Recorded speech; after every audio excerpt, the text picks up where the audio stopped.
Okay, good morning, everyone. Welcome to the first meeting of the Committee of Bar Examiners of 2020. So welcome and Happy New Year, everyone.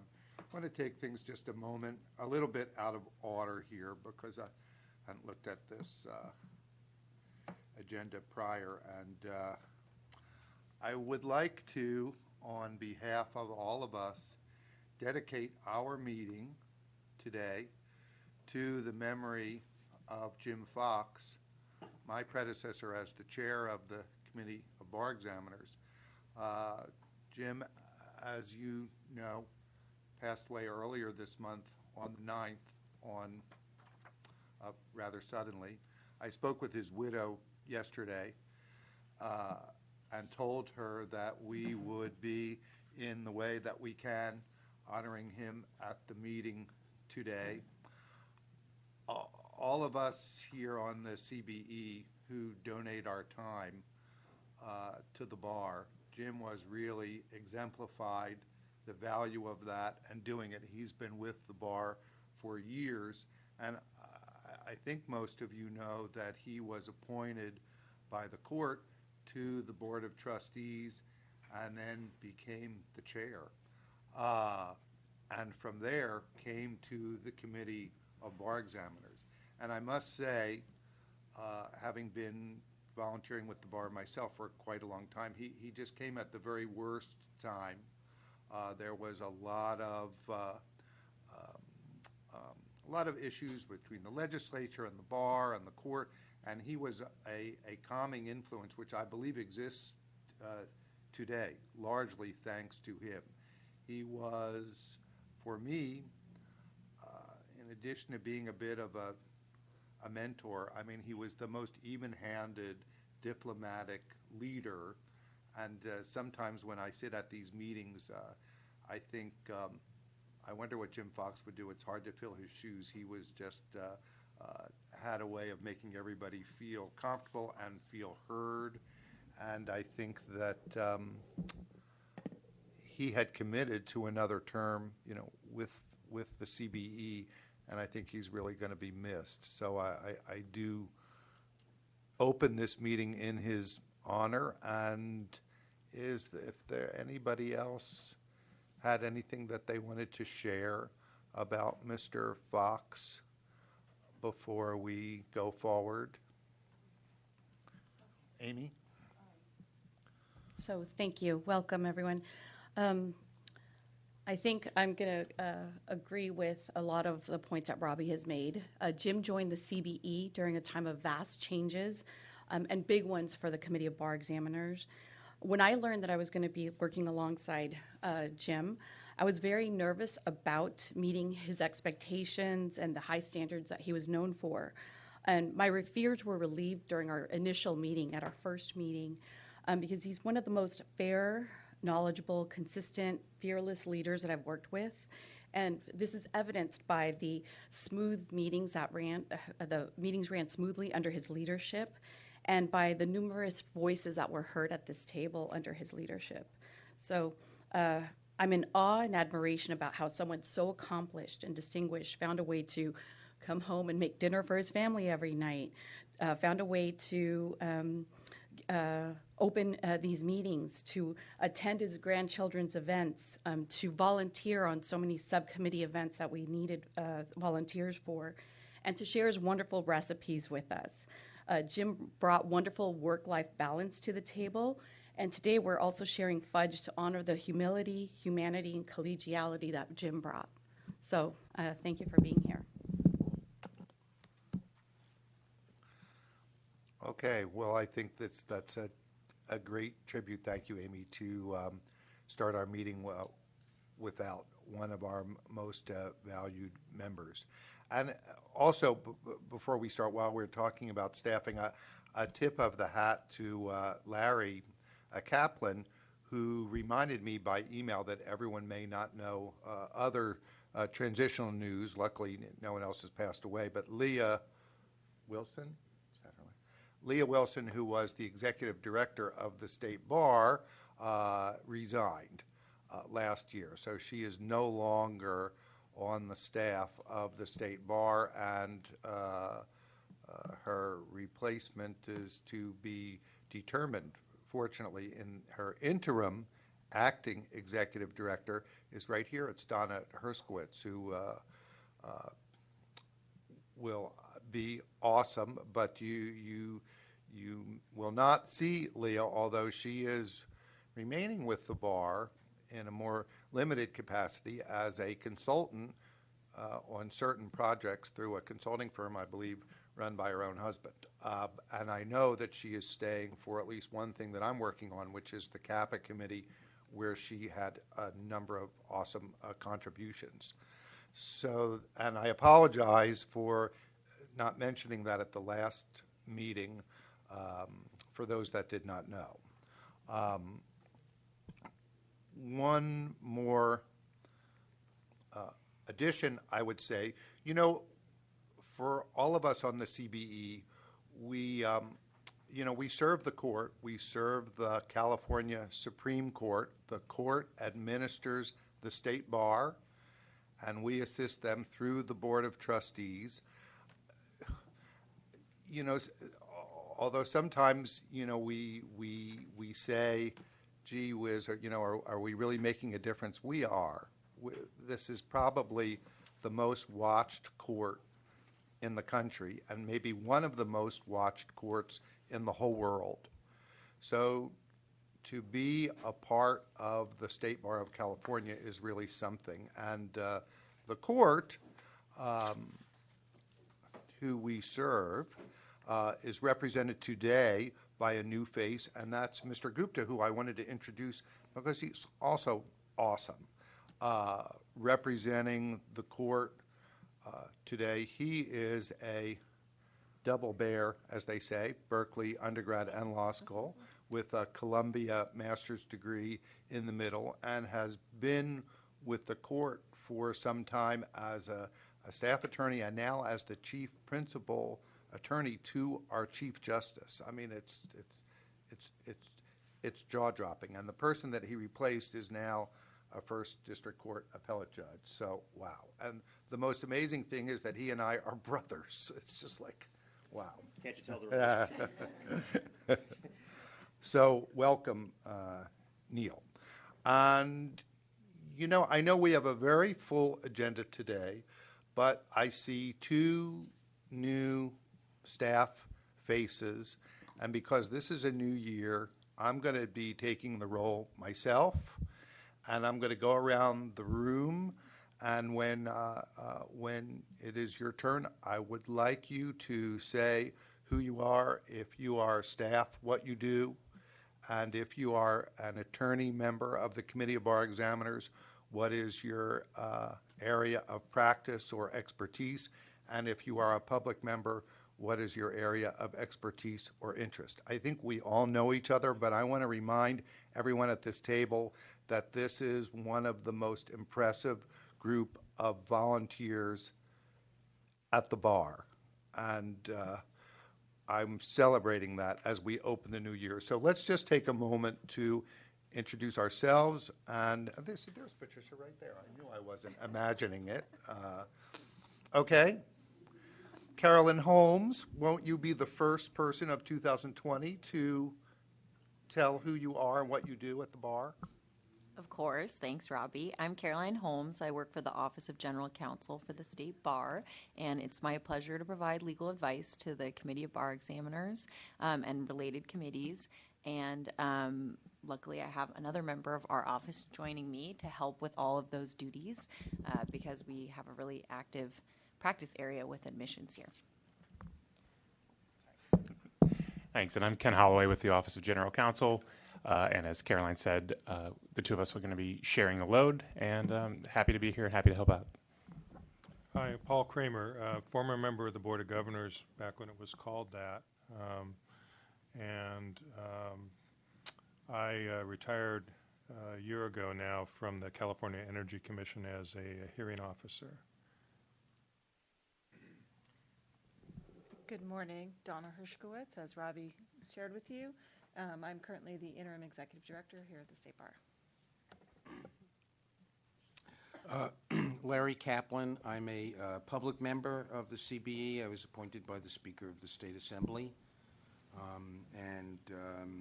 My business is I work primarily with nonprofits and charities on fundraising, et cetera. Let me interrupt for a second. Joe, are you ready for the call-in number? Did you want to do that? Yes, sir. I don't want anybody who is going to be on the phone with this. Even one moment. Look at these new mics.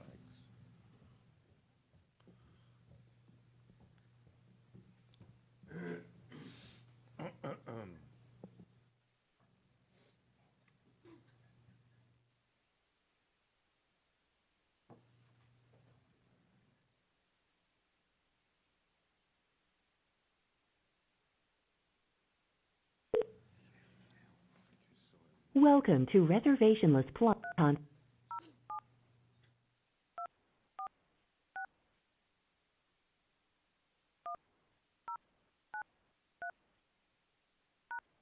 Thank you. If you are the leader, press star now.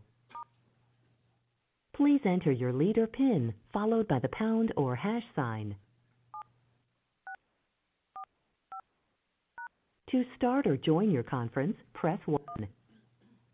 You will now be placed into conference. After joining the call, to record the conference for those who may miss this call, or for future playback, press star 2.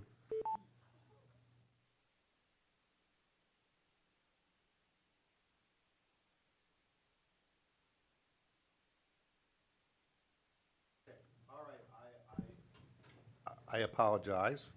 I want everybody in on this, and now we have another semi-newcomer, bigwig from the State Bar staff. Please introduce yourself.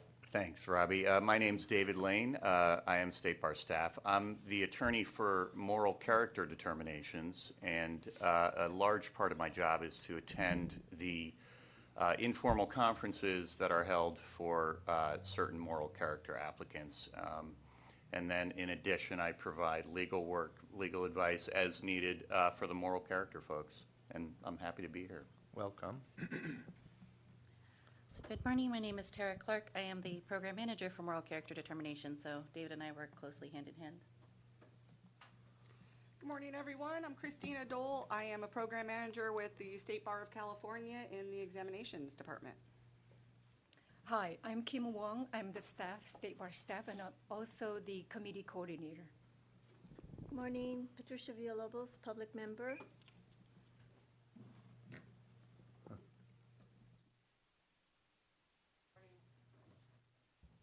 Good morning, Shelley Torrialba. I'm a judge of the Superior Court. Sorry, Angela Agata, public member. Michael Iseri, attorney, software engineer, cybersecurity professional, and a AI specialist in program. My name is James Efting. I'm a trust and estates attorney. Good morning. I'm Vince Reyes, public member. This is actually my first year anniversary today. Wow. James Bolton, public member. Kareem Gongora, public member. Dolores Heisinger, public member with a background in education. Natalie Leonard, principal program analyst for educational standards and State Bar staff.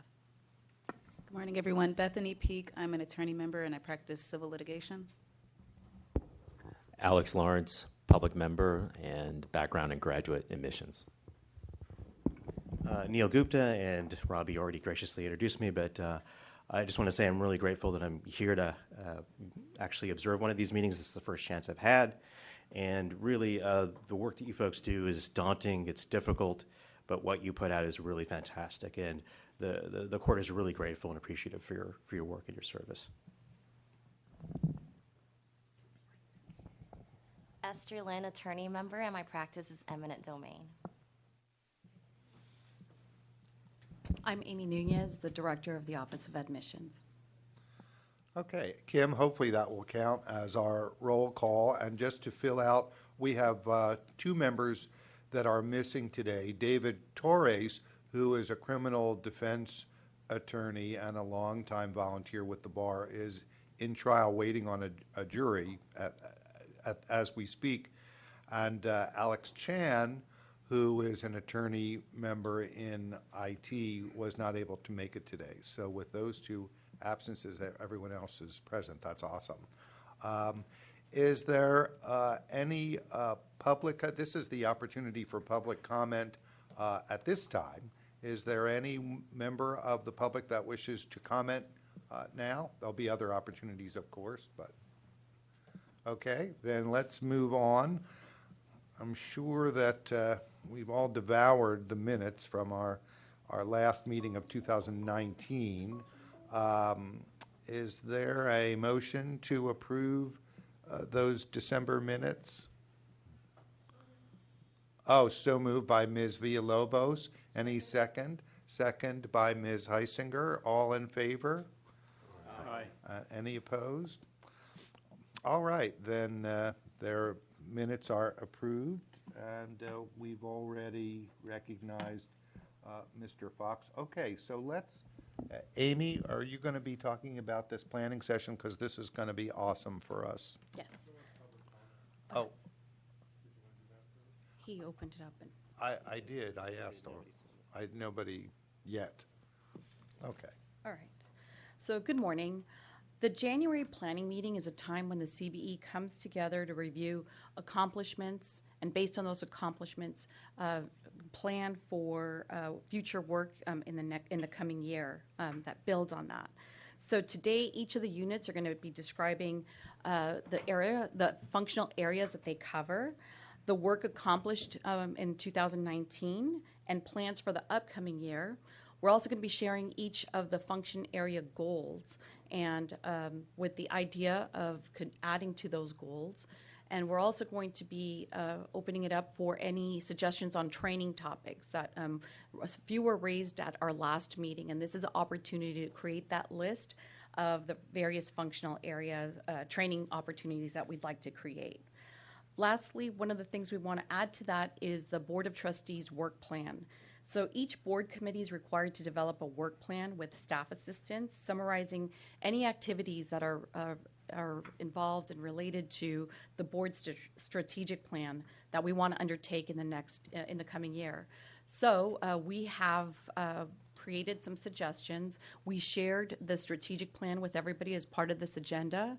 So the idea is for you to review the work plan, determine whether or not it is appropriate, and the board, each of the subcommittees are willing to take these on.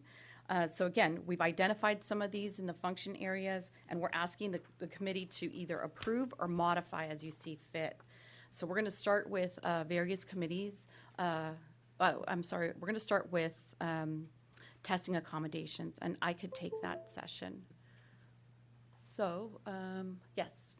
Are you skipping the overview slides for today that you were part of the materials?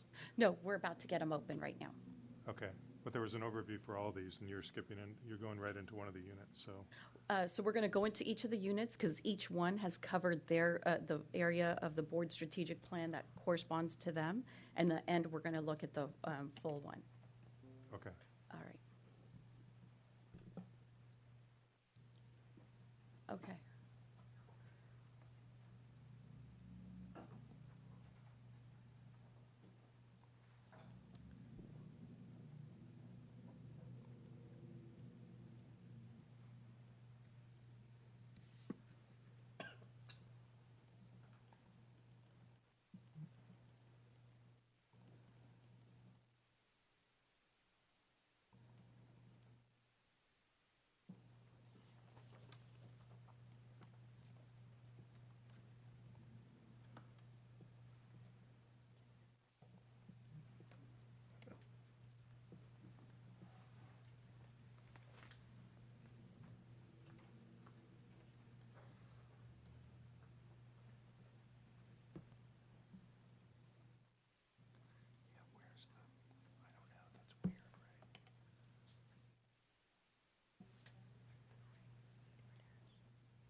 Sorry, we're having we're getting into the PowerPoints right now. So I think we're going to start with moral character to give some time for our program managers to come back.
Lisa Cummins has joined the conference.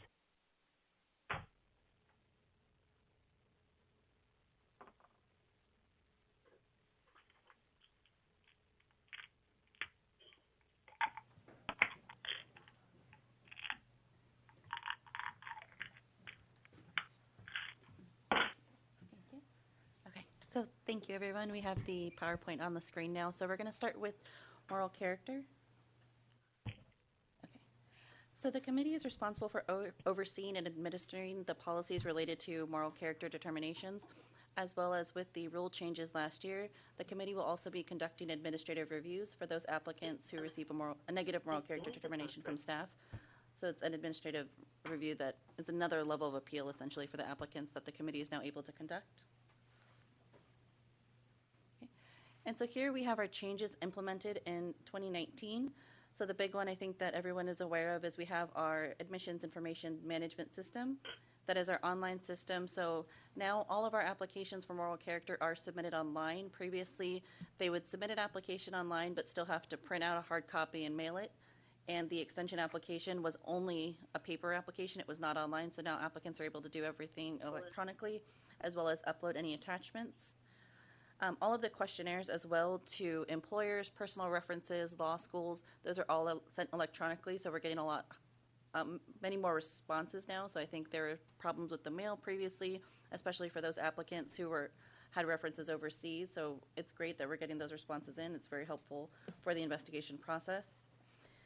And just overall, we're eliminating the hard copies itself. So procedurally and policy, again, the rule changes, staff began conducting informal conferences, so the rules went into effect in September. However, due to a request from the committee, staff began conducting it after the October meeting. So that's happened since then. And again, the CB is now the administrative review body. In other words, let's see, this was also a request from Appendix I. So David was actually hired as part of that on our group, and he created the Decisional Law Library. What that is, it's a catalog of all of the Supreme Court cases that talk about moral character.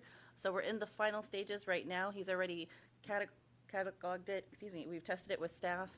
So he's just finalizing it, and then we hope to bring it to the April meeting, so it'll be for your review. And then we have the Moral Character Working Group that was initiated last year. We have one final meeting, and we'll talk about that a little bit later as well. But with the working group, they're reviewing the process in and of itself, and they'll be proposing revised statement and guidelines as well as decisional matrices to help with structured decision making as well as make the process more transparent.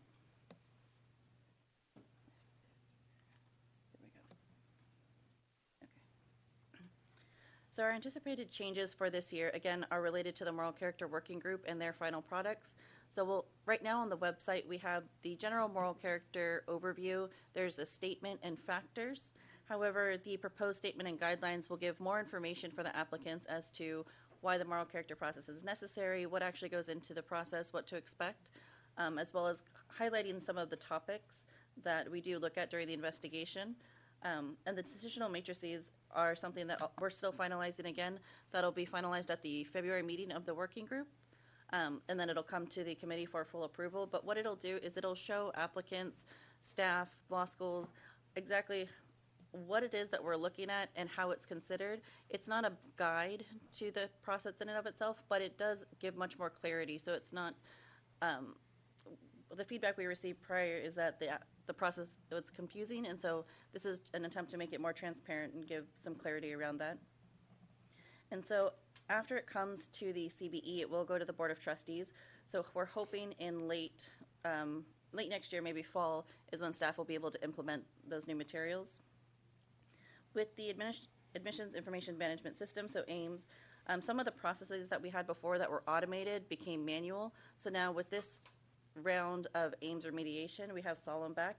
And so this was great. So this year, they just implemented one of the previously automated functions accounting for gaps. So that should definitely help with the processing time, because what was happening is that staff was having to go through and look at the dates for where people were residing, as well as all of their activities, to ensure that their time was accounted for. And previously, the authorization and release was just a checkbox. It was something that was cleared as being fine by general counsel. However, we were getting a lot of pushback from other agencies. So for example, some law schools, other jurisdictions, where they weren't accepting that for the release in and of itself. So it was released, was it 2 nights ago, where we now have a digital signature on the application in itself. And when you click on it, it actually shows that it's verified, the time and date that the applicant signed it. So that's a great improvement as well. Okay. And so for our training topics, some of these are already on our goals. Some of them, I think only one of them, was a suggestion that we received from one of the committee members. So we'll have the implicit bias and how it relates to moral character determinations, an introduction to State Bar Ethics School and Client Trust Accounting School.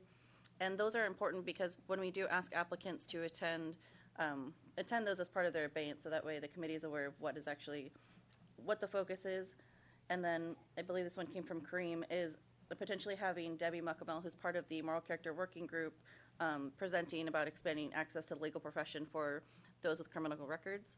We're also open to suggestions, so we can take that now or in a moment, either way. But so if you have any other topics you'd like that relate to moral character, this is the time where we're able to revise the goals and add those in. Anybody, Kareem, I was the one that I shared with Amy your comments to me. You know, I got a lot of very positive feedback from our presentation last month, which was about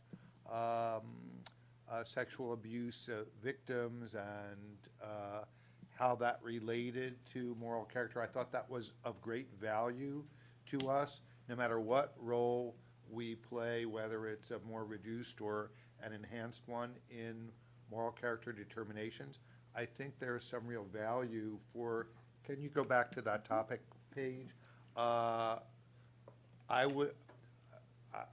think that there is a desire by our committee to hear information from experts on all the areas that are used in moral character determinations. Maybe someone from all of our diversion programs. At least that was the feedback I got after our last meeting. The speaker that's identified there from a working group that Kareem reminded me of is just awesome and I think all of us that have done moral character work know that we will see applicants with criminal records who are seeking admission to the bar. It's very interesting. She has a very interesting presentation. I'd like to see one at every meeting on one topic or another. And Tara, was it your idea to invite staff, as you did last month, to our meetings so that they would benefit from the presentation? Yes. Anybody have any comments about it? I think it's of great value to us. We do administer the bar exam. Dolores? Yeah, just a quick question. Could you go back a little bit to the product of the working group, the statement, guidelines, decisional matrices, and Could you say a little bit more about that and how that's going to be utilized? Yes. Yes, and then I'll have David chime in as well since he's been a part of this. So right now, stepping back, on the website, the information, it's just general information about moral character. It's called a moral character statement and then moral character factors. So they give some guidance into the process, but the feedback we've heard from applicants and law schools is that it's not clear enough. So the first thing is this revised statement and guidelines. So it'll combine all of those pieces to one hopefully comprehensive document. And one of the things we discussed at the last meeting is that there are several topic areas, for example, the unauthorized practice of law that we look at that are very important, but there's nowhere in a question in the application, are you doing this? But in fairness and transparency, we're going to put that in the statement and guidelines so applicants know that is something we're looking for. That is something, if we come across it, it looks like you may be UPLing, then it is something we're going to ask about. So the statement and guidelines not only will talk about the rules and the process in and of itself, it will also have paragraphs for certain topics, kind of describing it a little bit more. This is something we went through with the working group.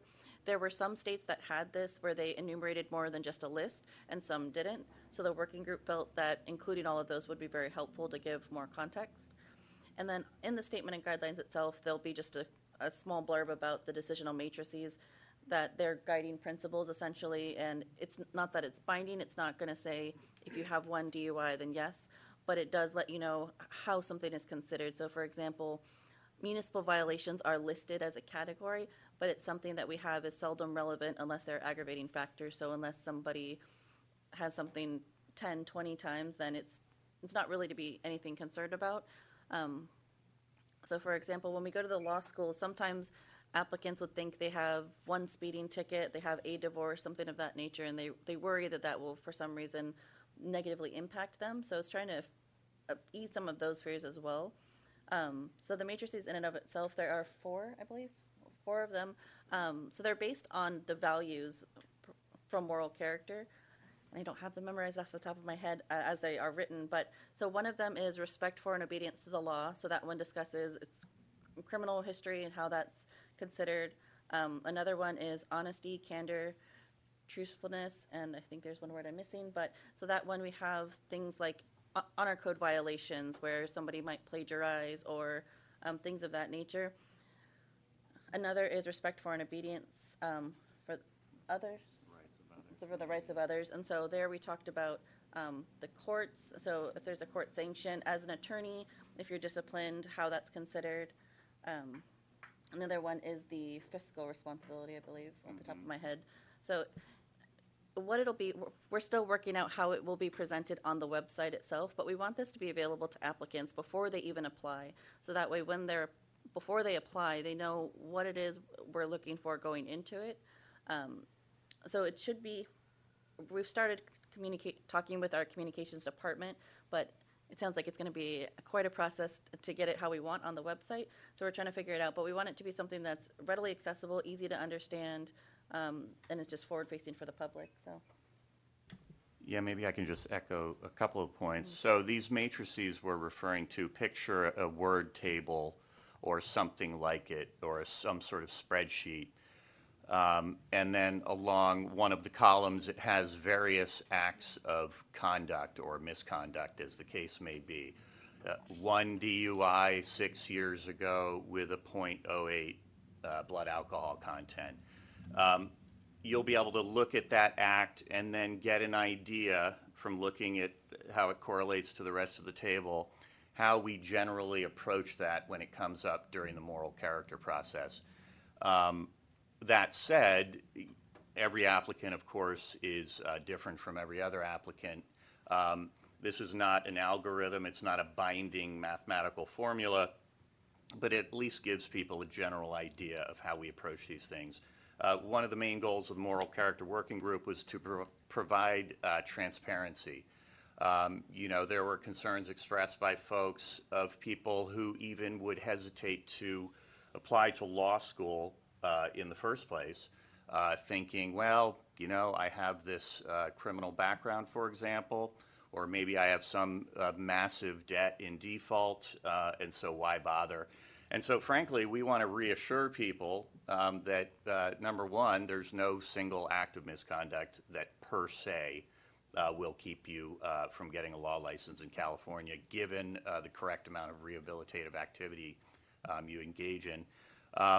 And then, two, we want people to see how the process works. And so we're hoping the matrices, which will be available to the public, to law schools, to everybody, along with the statement and guidelines, which sort of reiterate some of the information that'll be inherent in the matrices and sort of flesh it out a little. All of that combined will give people a good idea of what the moral character determination process is like and take away some of the mystery.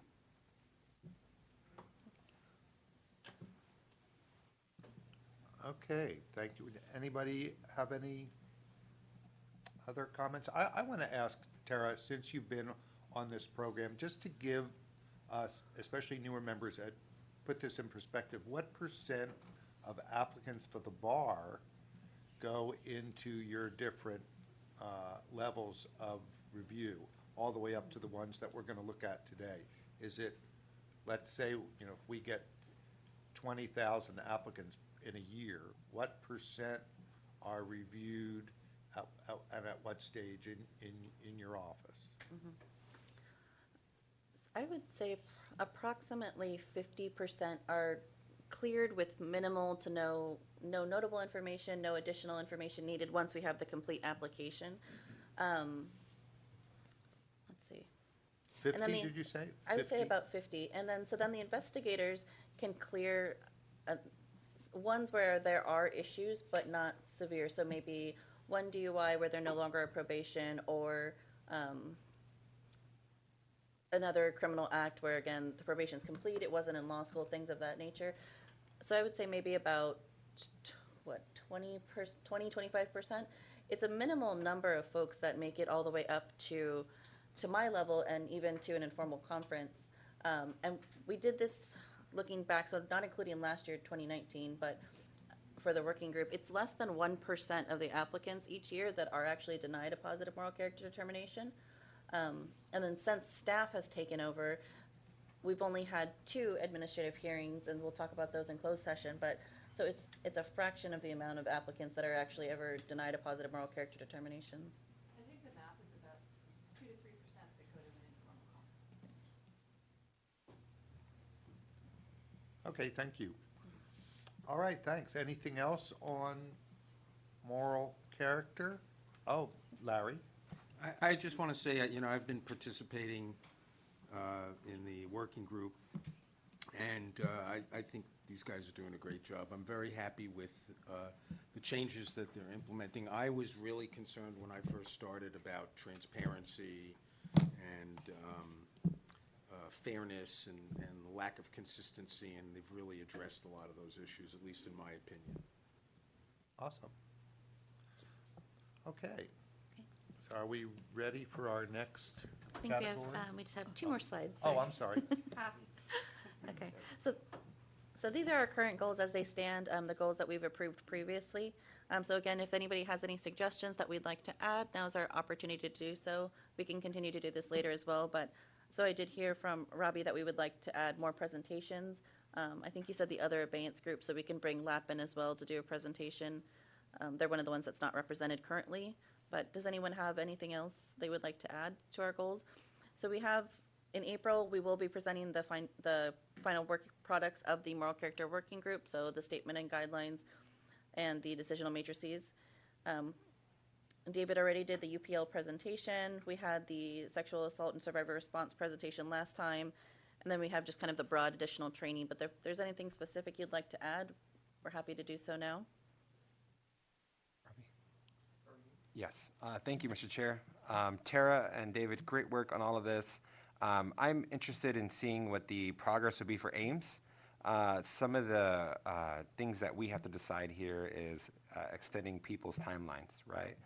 So I'm looking to see how we could capture like a time study or any efficiencies in that process, so we could communicate that to the deans about what the new process is going to look like. So I don't know if it's a goal or if it's something the working group has already been discussing. I just want to know what the timeline's looking like, because I think at this point we're at 6 months. I think is something that we've discussed before, but I want to see if we're getting to a 1 month, 2 month type thing. And I know hopefully with the administration of the Ames program we'll get there, but I just want to see if that's a possibility. Of course, I think that's a possibility. And then just as a snapshot right now, so typically for applicants that do have to go to an investigator, it can take 6 months or more, since there's the initial pre-processing phase where the folks here in LA, they'll look to make sure that the initial application is complete. With the transition, that was the part that was taking us a little bit longer, because several of those tasks were previously automated are not now. So that's why one of the things with that automated accounting for time, that'll help.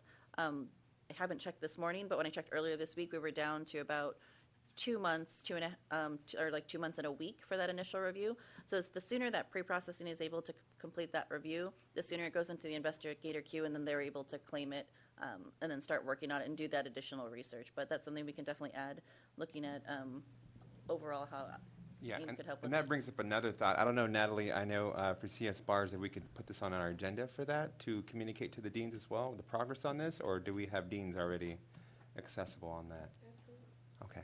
Well, two things I just wanted to mention to Kareem. So we have deans that are part of the moral character working group too. So I think one of the byproducts of the working group is I think sharing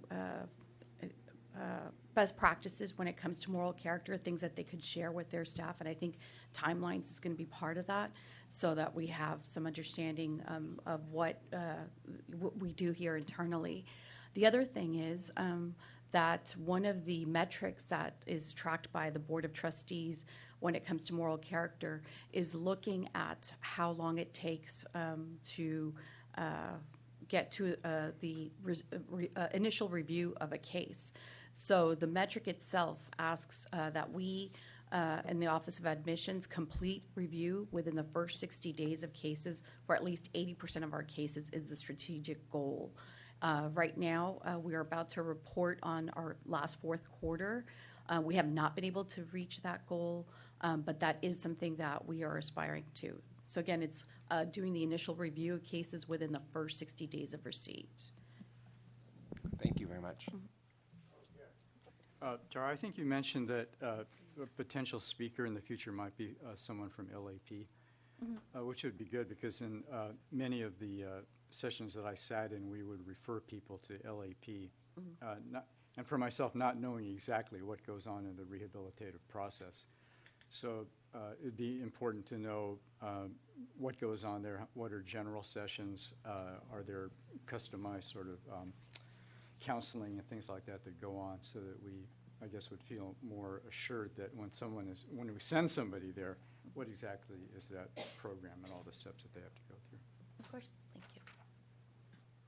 Awesome, great. Yeah, and thank you for those comments. That's great, especially LAP. I've always wondered, that's a little bit of a dark hole that we send so many candidates to, and I don't have a good working knowledge of how that all works. Maybe you could have someone for our next meeting in April. I mean, you have a little bit of lead time. It's okay. And Robbie, if I may, maybe one of the things that we should be thinking about sort of is a long-term training schedule. And it's something that we have to do because there is turnover, right? So we did a presentation, and we had Alex Ufik from the Lawyer Assistance Program, who came in early 2018, I think, and presented to CBE. But there's natural turnover, and so that information gets lost. And it's really important to make sure that there are certain things that we provide to you every year, and then figure out sort of what we should be providing, every year, every other year, every 3-year cycle, to make sure that you all have the information that you need as part of the moral character process and all of the processes that we do. So we can think about a training calendar for the committee. Awesome. Okay. Okay, so we have one last slide. Okay. So this was our recommendation for the work plan in relation to moral character. For the strategic plan and goal, it relates to just improved transparency, accountability, accessibility for meetings. So ours is related to the moral character working group, so making sure that we're posting the agenda, 10 days or more beforehand, webcasting the meetings, they're open to the public, and posting the materials online so they are available as well. So that's all I had. Okay, great, thanks very much. So let's see, are we going to go to Lisa's group next? Yes, and we have Lisa on the line, and Make sure she's Lisa. there. Yes, Lisa, are you Yeah. on? Oh, I am. Can you hear me? Yes, we can hear you. So this is going Okay, to be great. Good morning, everyone. Yeah. and this is a joint presentation with Lisa and Christina. So I'll open that up for you. Okay. Good morning, everyone. I'm so sorry I'm not there in person. I actually am watching the webcast, but it's a little behind. So I'm using my slides on paper. So let me start with the examinations functions. So for the bar exam, the role of the committee is to oversee the format, the scope, the topics, the content, and the grading process. So this is all by rule and by statute. And the Supreme Court has recently, in the last few years, taken back the setting of the passing score. That did used to be something that the committee was responsible for. However, for the first-year exam, the first-year law students examination, the committee has the same responsibilities as for the bar exam, however, with the addition of the determining the passing score. The committee also participates in question selection for the bar exam. The committee also considers appeals regarding incidents and petitions that relate to the examination. So, for example, if something occurs at the test center, an applicant wants reconsideration of their examination scores after results are released, they can, some of those appeals will come to the committee. And then the committee has primary responsibility for reviewing the psychometric and bar exam reports, and also considers appeals filed by applicants with disabilities requesting testing accommodations for taking examinations. The next slide, I'm hoping somebody's changing slides for me. I am, so Lisa. Changes, okay, thank you. Changes implemented in 2019 in exam development include two main things, and one is the implementing processes and procedures to better time access to examination information for those with need to know, including the CBE members, until the latest feasible date. Part of this is a result of the early topic release in July. And then accordingly, during question selection, if you will have noticed for February question selection, we did things a little bit differently in terms of what the committee members were, the information committee members were given prior to the actual meeting. So the assignment memos went out were in a little bit different format. Changes implemented in 2019 in exam grading. I'll let Christina, if Christina can do that slide, that would be great.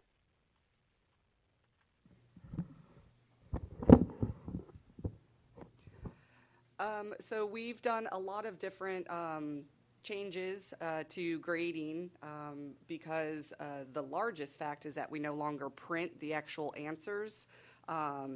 We take those that took the exam on a laptop and we just upload it onto the Ames portal, which is our new case management system. And then we scan those that hand wrote the exam. We scan those and upload those into the electronic file as well. So that was the biggest change for us, is that the graders can now review their answer files online and then, of course, enter the score on the system. And then rather than every 3 or so days having to physically go to a location to drop off those books, all they have to do is hit that magical button on the computer, hit submit, and the books or the answers come back to the State Bar office along with the scored grades. This has also helped us with communication between our graders, our supervising graders. All of our communication is turned around a lot faster if there's a problem or if there's a question with one of the answer books. Again, rather than physically having to have the answer book dropped off to an appropriate location, and then the staff had to go and turn that book around to the supervising EDGE team member. Now it's just an electronic, and we can easily pass that electronic answer to and from the grader and the supervising team member. So that's very nice, very convenient, helps us streamline our process. The same goes with the monitoring of the graders. We can see who is keeping up with the schedule, maybe who's following behind or who's grading ahead of schedule. We can see if our graders are grading too high, too low, or if they have the appropriate spread in the answers that they're looking at. And then, of course, all of this, because it's electronic, has helped us release the answer files, the results, and the answers themselves back to the applicants sooner.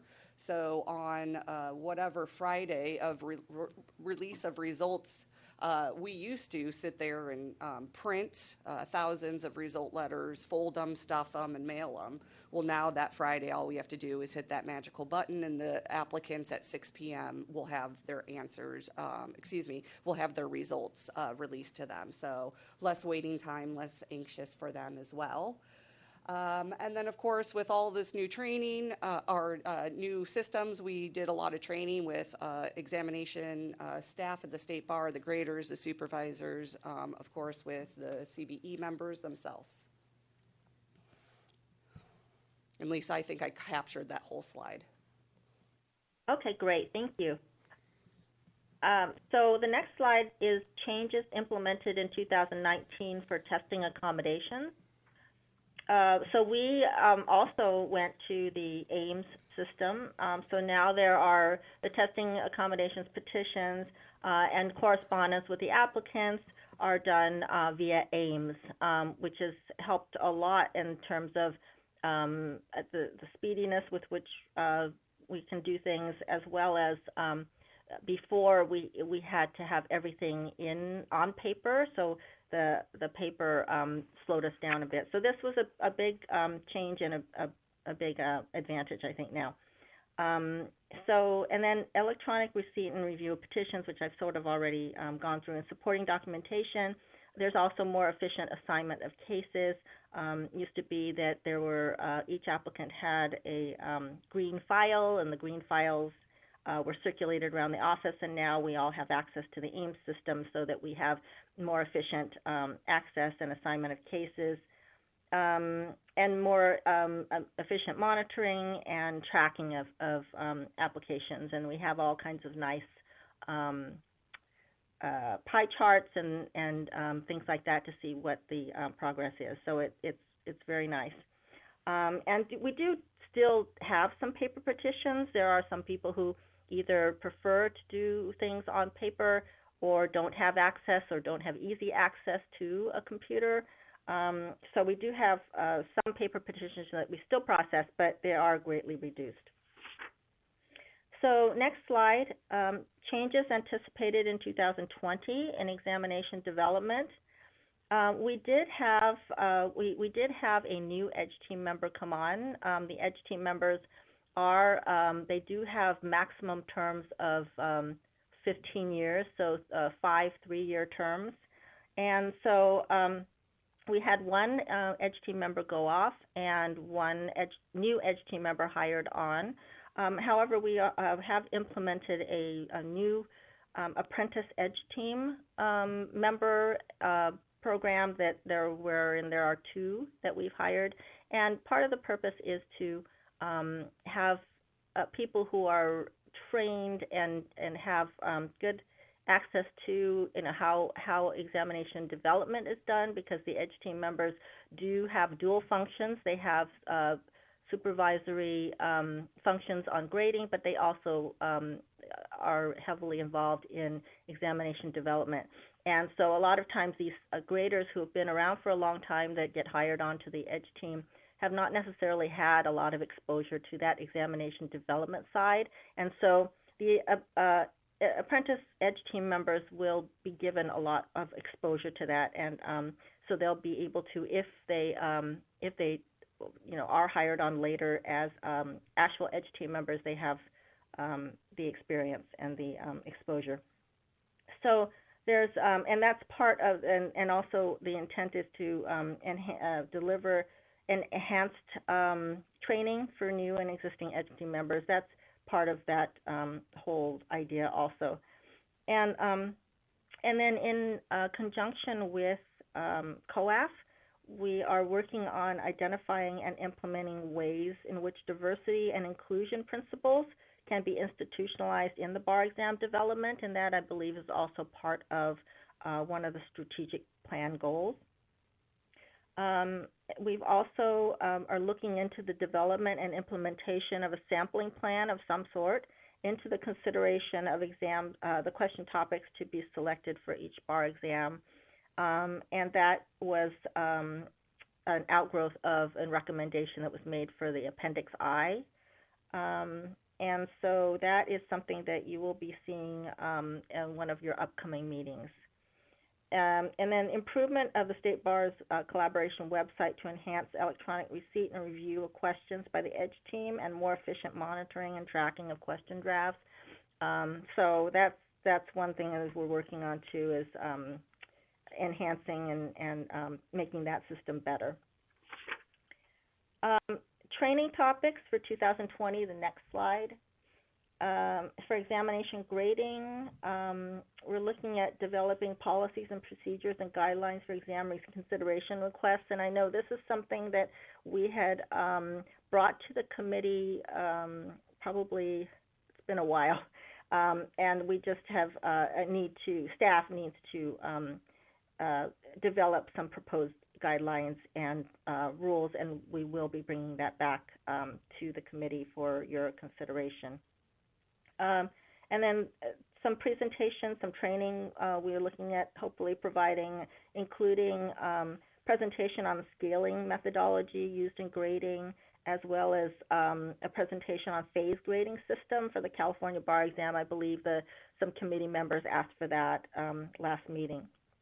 For testing accommodations, we do still have an upcoming presentation from an expert on substantive issues in evaluating TA petitions. We did already have a presentation from staff on the processing, procedures and processing for the TA applications, but we are looking forward to having a presentation from an expert on the substantive issues.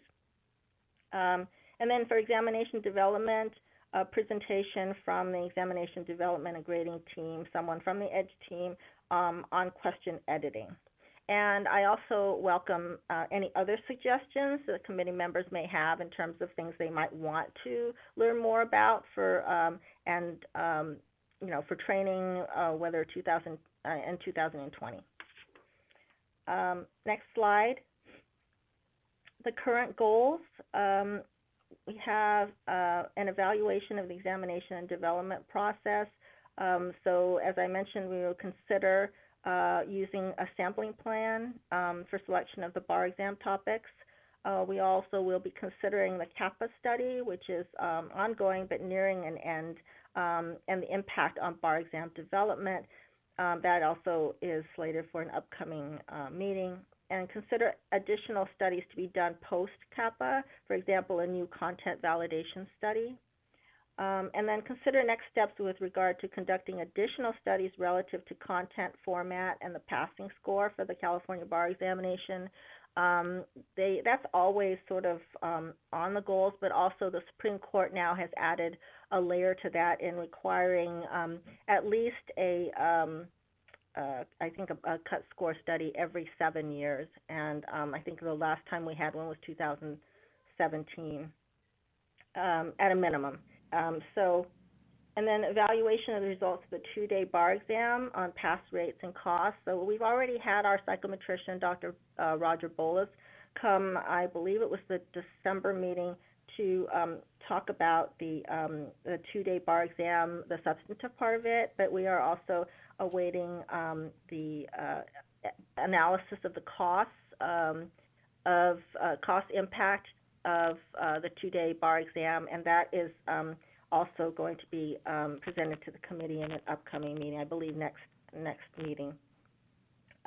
Evaluation of the grading process. so we'll be considering a report on recommended best practices in examination administration and examination grading that's prepared by the DCA, the California Department of Consumer Affairs. They were brought in to do such an analysis for us. And then conduct survey and assess other bar jurisdiction processes. So that's something that staff has been working on in terms of seeing what other bar jurisdictions do in terms of their grading processes and seeing whether we can ferret out some perhaps best practices that might be applicable to what we do here in California. And consider proposals on ways to reduce the time it takes to release results for the bar examination. That, again, is always on our goals also. So some of those things will be presented in a report that our psychometrician, Dr. Roger Bolus, is working on for us, which I think is also an outgrowth or comes out of the Appendix I recommendations.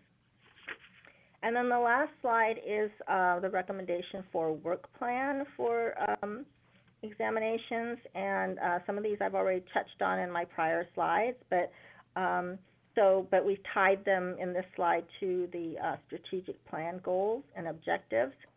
So the first one is consider report prepared by the State Bar's Office of Finance on the financial and budgetary impacts of the transition to the modified two-day California bar examination, and that, as I mentioned, will be presented at one of your upcoming meetings.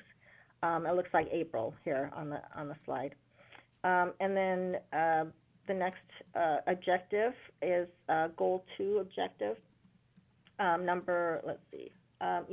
So the CAPA study to be finalized after the National Conference of Bar Examiners has completed its job analysis. It's also been doing a job analysis for, I believe it's nationwide. And that report analysis is expected to be released in February of 2020, so next month. So let's see. And then CBE to review and consider a final report prepared on CAPA, and then conduct a new content validation study after CAPA, but that's to be TBD in terms of when the deadlines of that would be. So that's all I have for exam. That's all we have for exam development and grading. Are there any questions? Anyone? Oh, Paul? Yeah.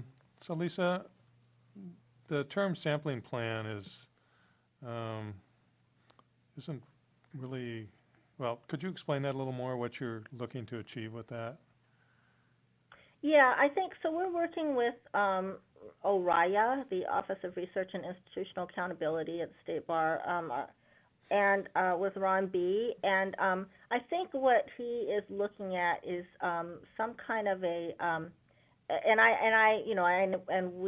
we have specified it's not going to be something that's predictable kind of sampling plan at all, but rather some way to kind of ensure or make more likely that we will have consideration for all of the 13 bar exam subjects having sort of equal time, shall we say, or at least close to equal time. So we're not focusing on having too many sort of like contracts, for example, questions being administered on the bar exam to the detriment of having other subjects being tested at some point in some administration. With the exception of that one topic where we've basically been told to have it just about every year. Correct. Yeah. Okay, thank you. Okay, anyone else have any? Oh, Bethany? So I think that, well, it's my understanding at least that for the graders, that they're all pretty much based in the Bay Area because of logistical reasons, because they have to pick up the books. So in light of moving to more of an electronic grading system, are there plans or thoughts about in the future maybe expanding the pool of graders to some of the other regions of the state? Yes. So you're right, Bethany, that was historically the main reason for limiting the graders' geographical location to Northern California was because of the logistics involved with moving, delivery and drop-off and things of physical answer books, as well as the calibration sessions being located in the San Francisco Bay Area. And so with the advent of the electronic grading system, obviously the impediment of having to move around physical books has been removed. There is still the logistical issue of, the calibration sessions. So that is something that, we certainly have been thinking about. And so, yeah. Thanks. Okay, anyone else have any comments on that? Thank you, Lisa. I'm sorry you're not here in person. Well, I'm participating. That was an awesome presentation. And you know what? I'm just going to, because we're talking about exams, I'm going to shoehorn in and use this opportunity to ask, to really beg that every member of the Committee of Bar Examiners attend the bar exam. The next one's in 3 weeks. I believe Kim is going to be sending out the badges that are total VIP access to any area of any site where the bar exam is being given, which is where they store all the materials. You can walk up and down the aisles while applicants are taking the bar exam, and please do, and look at things like how many people are at each table and how much space people have, because those are the kind of things that come before us. And I think it's very helpful to see the mechanics of actually taking the bar exam. And if you have not done it, you will really get an appreciation of how the staff just goes out of their way to accommodate applicants. It is a super. I visit the Pasadena site, which is generally over 1,000 applicants taking the bar at one time, and it's a nail biter. If you can go, it's the 25th and 26th of February. That's a Tuesday and a Wednesday. As I said, Kim, I believe, will have mailed out the all-access badges for members of the Committee of Bar Examiners, and it's something to see. If you can go, I would recommend, if you can go in the morning when people are being checked in, see the procedure, see what they're told about what they can and cannot bring in to the bar exam, all the things that we deal with our Chapter 6 violations. It's very helpful to see in real life how that works out, what the signage is like, what admonitions are given before the exam starts, all the things that we deal with at every meeting. I think it's very interesting. The accommodated sites are very eye-opening to see in practice how it works when someone has requested double time in their own room and their pet and their food. It's very interesting to see what the bar does to accommodate that applicant once that's been approved by the bar. It is a tremendous amount of work for all. So I would encourage you. And Kim, are you going to be sending those out, I guess, soon? Okay, so please, it's the 25th and the 26th now with our 2-day bar. So it's Tuesday and Wednesday. And Kim, in her cover letter, lists all the sites of the regular bar and the accommodated sessions. And as I said, you can go literally anytime during the day of each exam, and there is no place at a site that you cannot go to. I mean, I have walked up and down every row just to see what do people have on their desks and what do they know that they can and can't have. And it's very eye-opening. After all, it's our committee that administers the bar exam. So please go if you can this month. We're allowed to go to the accommodated session, so I don't recall that being on the invitation. It would always be to the big. The sites are aren't they, Christine? They're Aren't the all sites on they're the all listed. invitation? Yes. The they are. accommodation sites are So on the that invitation? generally they're hotels. Yeah, right. Yes, and I've gone in and walked those halls. Yes, I'm trying to think, Christine, where's the closest one to where Larry is, which is LA? There's two of them, next to LAX, I believe, and another one in Orange County. That's too far. Okay, that's, yeah, too that's, far. I don't go there. Larry Kaplan does not make that. Yeah, Larry, there's one in Culver City. That's one I go to. Okay. Culver City will not be available in February, so it will be the Sheraton at LAX, and it will be Doubletree Orange, and then the other test center would be in San Diego. So right. those are your three LA I'll wait. options. I'll wait for the next one. Pasadena for a regular site, but they were asking where the accommodations are. So, If I can get off, Larry, maybe we could go to the LAX one to get, drive over together. Yeah, okay. I'm going to try to see if I can get one of those days off for the bar. And what's the date again? It's the 25th and the 26th of February, of next month. So it's, okay, anything else on examinations before we move on? Just Mi- to add Michael? on for you and Larry. Due to the testing competitions, they will be likely going on till Friday, so you have Friday to check them out as well. Oh, okay. Okay, all right. Thank you, Lisa and Tammy. Tammy, I really miss working with you on that.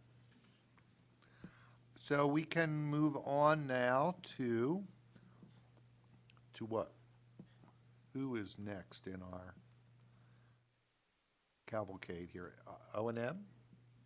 yes. Okay. Tammy? Good Speaking of morning, Tammy. everyone. Speaking of Tammy, good morning, everyone. So with reference to what we were just discussing with regards to putting on the bar exam, operations and management, excuse me, one of their functions is to administer the exam, find all the locations, secure our proctors, our security, and make sure that all the materials and exams go out to each test center that we will be using to administer the first year and the California bar exams. O&M's functions also revolve around reviewing the issues related to the administration of the examination and also considers applicants' petitions for waivers to the various committee policies and rules. After each administration of one of our examinations, we review and prepare reports with a summary of the administration itself for all exams so that the committee is aware of how the exam went at each location and if there were any major issues. And we also conduct Chapter 6 administrative hearings upon requests for applicants who have been imposed a disputable sanction or denied a petition pertaining to the committee policies and rules. Some of the changes that were implemented in 2019, and did we lose our PowerPoint? Should I wait or continue? No, go ahead. Okay. Some of the changes implemented in 2019 is the implementation of AIMS, as you have heard from other sections this morning. With the implementation of AIMS, there has been some efficiencies we have gained. It's also caused a lot of change in how we handle things. The registration applications, the first-year law students exam and California bar exam applications, as well as multi-jurisdictional practice applications are all being processed online now, and payments as well are able to be submitted online. And if anybody was in need of a paper application, we do still provide those, but it is very far and few in between. We are definitely getting more activity on the website, and that's what we like to see.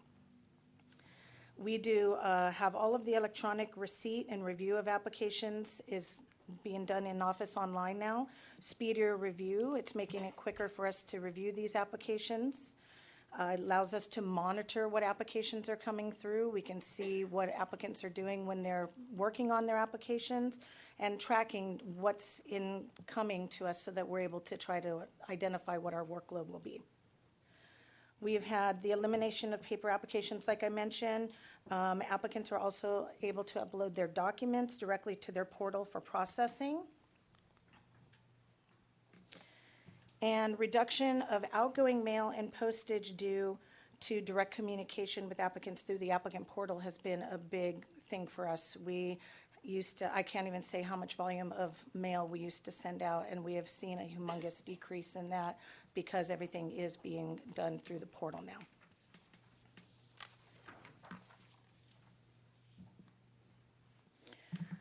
On the procedural and policy side, we have established protocols to transition decisions on exam petitions and eligibility to staff.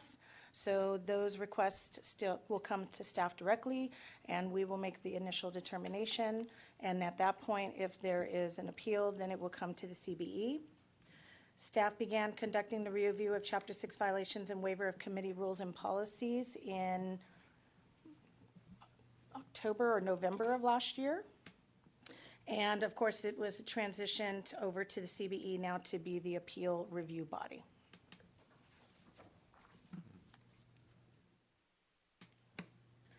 Changes that we're anticipating in 2020 is the continuation of improvements within AIMS, one of those being to implement digital signatures for registration and examination applications. Under the procedural and policy aspects, we are going to identify additional recommended changes made by the Department of Consumer Affairs, and we'll update our procedures and policies accordingly based on that feedback. We are going to be piloting the introduction of remote proctoring technology in June. So that will be the initial start of trying to see how that's going to work for us. And we will be reviewing the interpretation of admission rules, such as the area of eligibility and administration of the examinations, to see where we can make some improvements, maybe change some of the language to make it a little bit more clear, and overall just see how everything is going with those rules.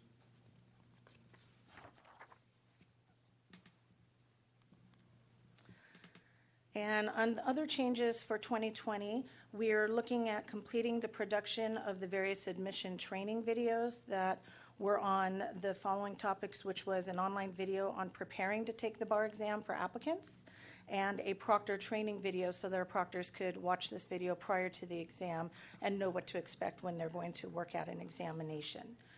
These videos were supposed to be done last year, but we will be working on completing them this year.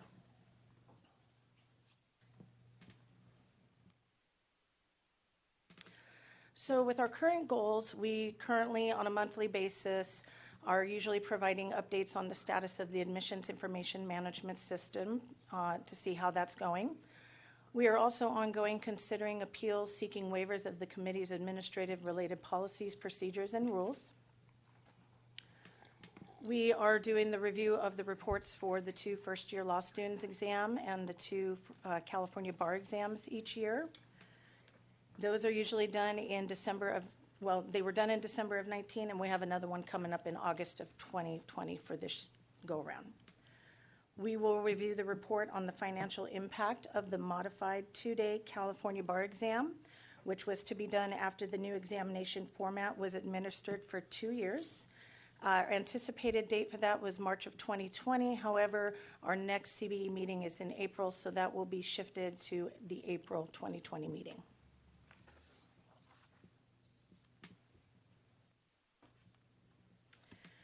For April of 2020 and August of 2020, we will review the reports on administration of the California bar exam. Again, the videos that we are going to be completing this year, we are looking to complete those in the spring of this year. Considering the proposed guidelines for the interpretation of the admission rules, that's slated for August of 2020. And at this time, we are asking if there are any other suggestions. We would enjoy hearing those. And if it's not something that we can talk about now, we can definitely look at discussing that later. Thank you, Tammy. Awesome, as always. Did anybody have any comments on the O&M, operations and management? I'm sorry, Tammy? No, I was just going to say I was had one more slide, but Paul has a question. Oh, go ahead, Paul. I know we don't deal with the budget anymore. That was an aspect of the operation of the bar that was removed from our plates. Do we participate at all in the discussion of the applicants' fees anymore at this, the Committee of Bar Examiners level? So my understanding is that, yes, if we are going to look at the applicant's fees and any possible increases, that information would be compiled and at that time would be presented to the Committee of Bar Examiners for review and determination. Interesting that you didn't say decreases, which some might expect to be a possibility since we've reduced the length of the exam and presumably therefore the costs. That's something, just as a heads up, I'm going to probably feel really reluctant to weigh in on the fees without information about the larger financial picture of the bar. I think one of our obligations is to make sure that the applicants are only being charged the actual costs, which do include indirect costs, of course, of the exam.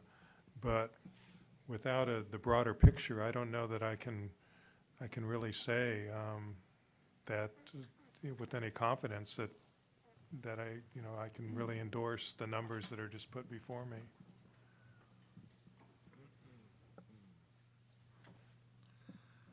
Okay, thank you. Oh, I'm sorry. Yes, go ahead, Yeah, Donna. sorry about that. I would just say let's wait until we sort of come to you with, or sort of you ask us to come to you with a request to look at the fees, or we affirmatively come to you with a request to look at the fees. And at that point, we'll take a look at what information that we are providing you. My hope is that you will feel entirely comfortable with the information that is part of that discussion and ultimately coming to a recommendation on what to do about the fees. Okay, well, I didn't want to wait until that time because in the past, I have not been comfortable. And, things so often come to us at the last minute with no time to go back and do the work to answer questions. It has to be done today is what we hear so often. So I'm simply trying to give you a heads up. And I would expect that the study that we're going to receive in April would provide some information about, where we see costs, the applicant fees going. Okay, thank you. Anybody else? Tammy, I wanted to ask, we had a vendor give a demonstration of that remote monitoring of bar exam takers. Is that the vendor that you're going with for your rollout in June? The vendor that was demonstrated here? Yes, we are still, it's ExamSoft and ProctorU in collaboration together because of the program that ExamSoft provides to our applicants. But it is a ProctorU product that is being combined with ExamSoft's program for it to happen. And what is the plan? Are you just going to try it like at one site? We will be doing one small regular site and one small testing accommodation site during the June first-year law students examination. Oh, I see. Okay. All right. Well, can't wait to hear how that goes. All right. Thanks very much. Oh, Paul, go ahead. Actually, that might be kind of interesting for some of us to observe. So please consider perhaps giving us an invite to those. I would agree. I will send you guys an email to let you know what test centers they will be where they're located, and that way you can come by and see how it's going. And one thing I wanted to mention is, I think when we had the ProctorU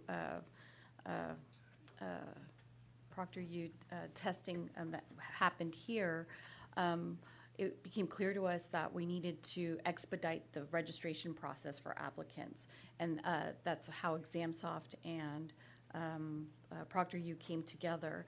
So if any of you know this, or most of you might know this, that when an applicant registers to take the bar exam on a laptop, they have to pre-certify their laptop.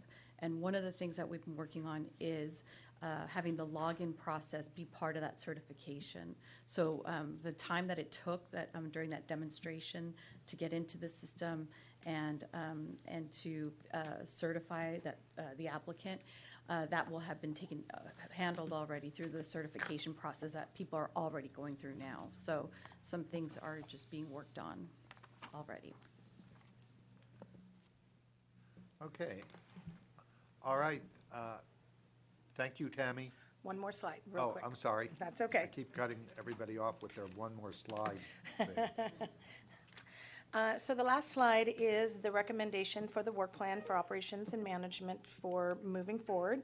And one of those goals is going to be, after the result of the February 19 bar exam, we were supposed to publish and evaluate the results of the 2-day pass rates and the costs. We, of course, provided an analysis and report on the pass rate at the December 2019 meeting. And we will be considering the report that's going to be prepared for the cost aspects of that at the April 2020 meeting. And then the other objective is with regards to improving transparency, accountability, accessibility, and in order to have something that we're working towards with that, we of course have the completion of the admissions videos that we are planning to roll out this spring, as well as conducting implicit bias training with the admissions staff, as well as all of the proctors that work at our examinations. And we are looking to do that by May of 2020 so that that is in place for the June and July exams. And that is all I have for my work plan. Okay, thanks very much. So I think we can move on to. Well, what we want to do is look at the work plan now that we've gone through each of the function areas to see if anybody has recommendations or suggestions and modifying that before the committee approves that we can move forward with these work plans. Yeah, Oh my gosh. We didn't do, yeah. I'm so sorry, Natalie. Ed Standards is next. Sorry about that. So Natalie Leonard, our Ed Standards master. Okay. Welcome. Thank you. Okay, so we'll be talking about 3 different pieces that are all part of educational standards.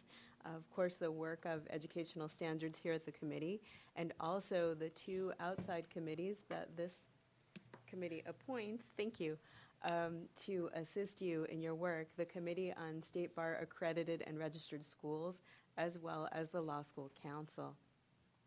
So California is very unique amongst the other states in the U.S. The California Prize is giving a number of diverse and numerous pathways to support law licensure so that people from places around our very large state at very different life stages, very different backgrounds, can access and become licensed in the law if they wish to do so. And you see this in terms of numbers. I've noted some of the larger states in the U.S., and California offers many more opportunities to become licensed. I'll start from the bottom of my slide, the first one being Law Office Study, handled out of our eligibility department, in which people apprentice under an attorney at an office. And such attorneys have included Abraham Lincoln, the Director of Clinical Programs at UCLA School of Law, Workers' Compensation Administrative Law judges, and many other positions throughout the state. And then this committee works with the registered unaccredited schools. That's normally the entry point for a school when it is opening. It has the most flexible standards. Moving on to the accredited schools that have additional requirements, including a minimum pass rate. And then, of course, the ABA law schools, all of which are automatically deemed accredited by the State Bar of California.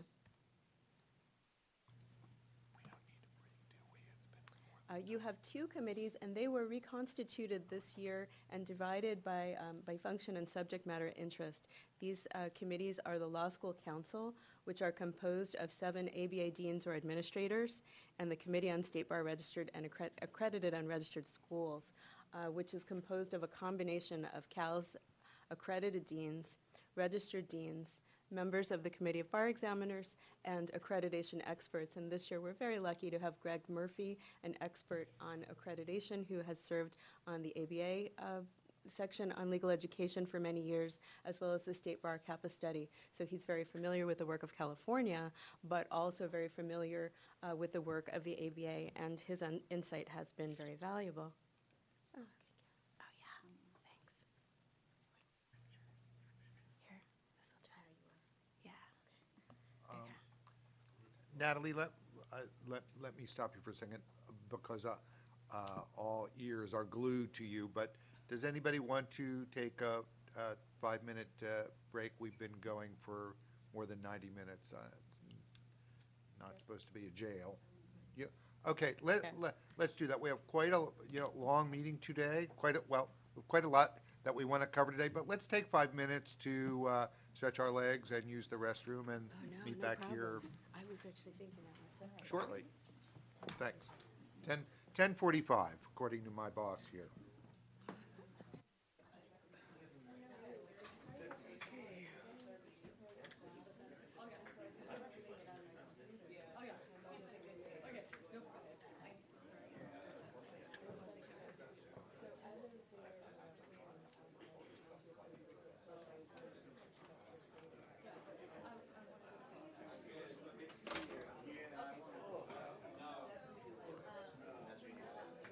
Oh, no.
if there's been any, Update, I'm supposed to quit, I quit him today.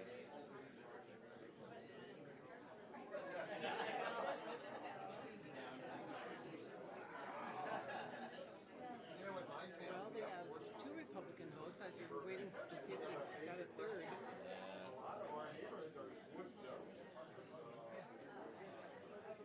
I get my rabbits hay, hay and feed place. There's all, these Karens, they're riding boots and Range Rover.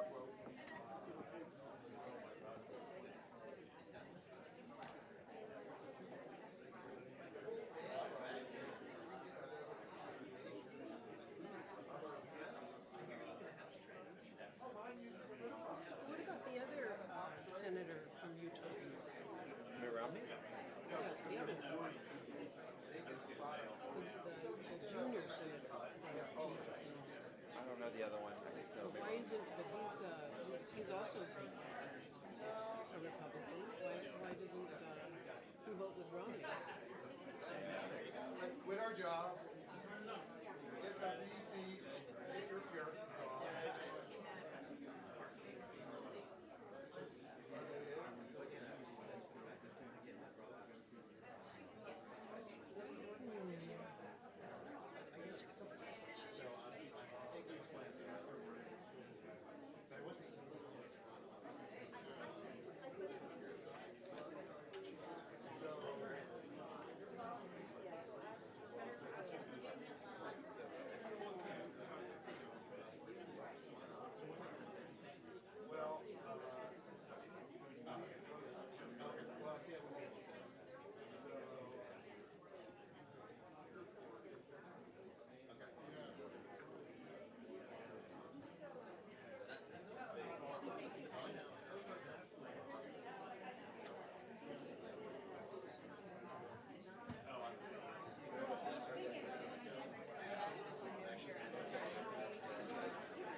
So who do you suppose makes the decisions? Who's wagging the dog? Here, in terms of the food. Oh, food? Yeah, in terms of not having anything but problem. No. I have no clue. Who makes those decisions? It's usually Kim who's coordinating all that, right? Or? Yeah, but she said that someone just made the decision that if your meeting doesn't start at 8:30, there's no food. Wow. I don't know. Who would make a decision like that? I don't know. The accountant department, right? Yeah. Dang. Nickel and dime everything. Well, and I don't mind if they would tell us. Yeah. But I mean, they get us used to a certain thing, and then all of a sudden nothing, and nobody says they didn't warn us beforehand. Wow, I didn't know that. Well, I mean, you were here. No one said anything about not having any food. You didn't notice there was no food today?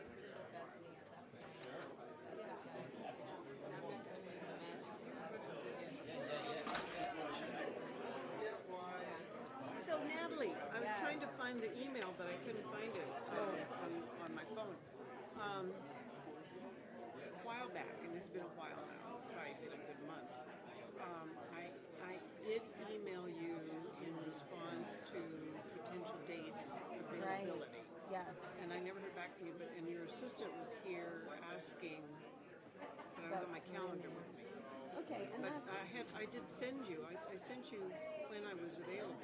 Right, so Potentially. I do have that, and I think because she's just filling in while Michael is out, she probably wasn't sure. And I'm in the awkward position here of normally we know the whole year and we schedule out, but some of these will key off your actions in the committee. So the 2 schools requesting accreditation will hope to have March inspections. So I pre-scheduled San Francisco Law School. Alex Chan's going to that one. but I'm hoping to find someone for the next 2 weeks if the committee should choose. And so All right. this year we'll probably have 6 very special Everybody. pop up out of the ground emails. So Okay, CBE that I will just attendees, calculate and can follow up with an email. let's, oh, I didn't even have any. So I want this a is piece the of that. 2020 only. We've had our fudge, so. Natalie, you look like you've got something to say, and I think it is, I'm sorry for interrupting you, but that was a much-needed quick break. So please continue with your Ed Standards presentation. It seems like during the break, the presentation also took a break. So we will see if it has finished its coffee.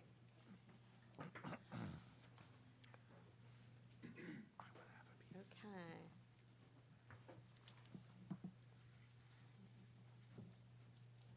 Okay, when we were last together, we were talking about the mechanisms for increased law school engagement that were created under the direction of the committee this year.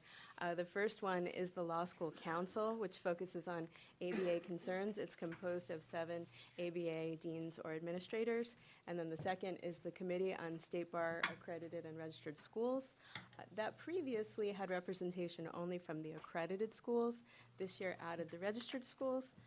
As well as CBE members and Greg Murphy, the accreditation expert that we talked about.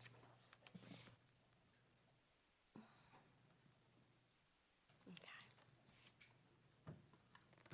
The educational standards function is varied and on this agenda certainly large. The committee registers and accredits qualifying law schools, monitors those schools for continued compliance, evaluates major change requests that the schools may be undertaking along the way, and it focuses on providing an affordable opportunity for diverse candidates to become licensed to practice law. The engagement mechanisms are CS Bars and Law School Council, which we mentioned, as well as the Law School Assembly, which this year was enlarged, and it was a very exciting assembly in which the State Bar brought together many of the study designers, both internally at the State Bar and outside, that were working on key initiatives in process. And we were able to get live feedback from the law schools to share what was going on, but also to get very good information that helped us in a number of ways. So, for example, we did a pilot with the Bar Strategies and Stories program to assist with bar preparation, and the law schools had a lot of very good information that helped us figure out how to break through the clutter for law students and get that information to them to increase the signups. There's also an e-newsletter that started this year, and that is automatically issued to all of the law school deans, regardless of school type, throughout the state of California, and it comes quarterly. The next issue will issue at the beginning of March. In 2019, the Educational Standards section initiated a number of projects, developing the new CS Bars, reformulating the Law School Council, and beginning the framework in order to expand demographic data that will be collected from the law schools to match what's being collected here at the State Bar from current licensed attorneys. And this will allow the State Bar not only to look at retention of students in law school, but also the transition from law school to practice.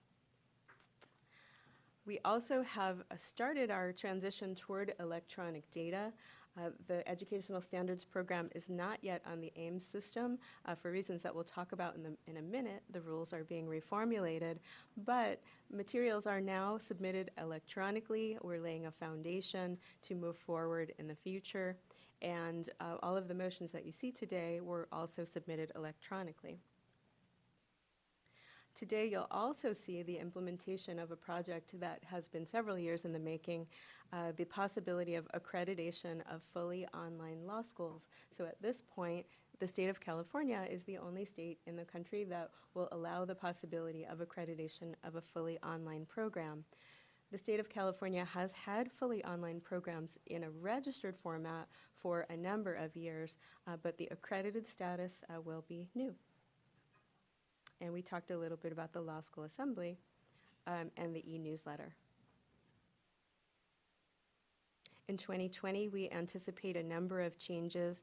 The first one will be the conclusion of the process to update the accreditation rules to support a new purpose for accreditation, which will include a deemed accredited status not only for ABA schools, but also for schools that undertake regional accreditation with groups such as WASC or DIAC.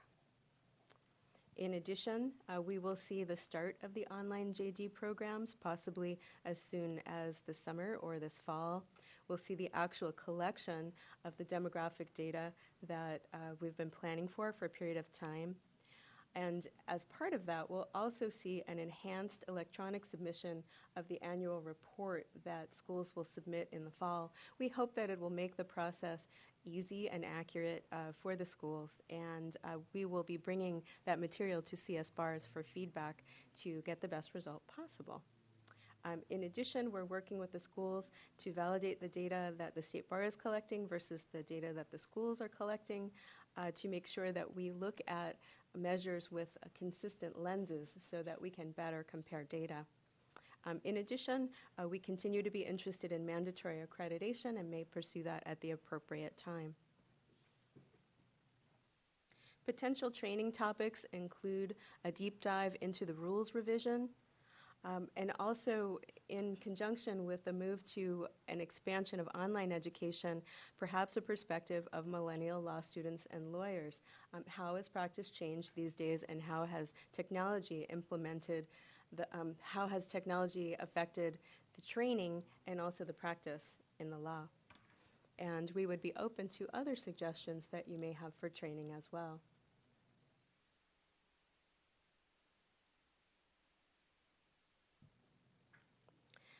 The current goals for this year are, again, to revise the rules to implement the new purpose for accreditation, to continue to monitor the school's program, to support the State Bar's overall strategic initiative related to law school diversity, retention, and performance on the bar examination by expanding demographic data collection, engaging with all of your new engagement mechanisms in a two-way process, those groups bringing ideas to the committee seeking ideas from those groups, and continuing to pursue mandatory accreditation. We are also open to other suggestions or questions for this year for educational standards.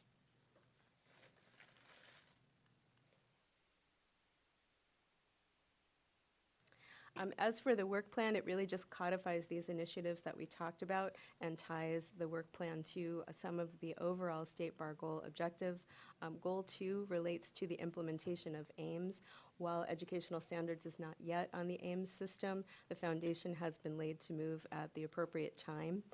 Part of this includes the implementation of an additional Oracle Fusion financial system, and that's going on right now. Once that happens, then we can evaluate what that appropriate time would be, but the evaluation will take place this year.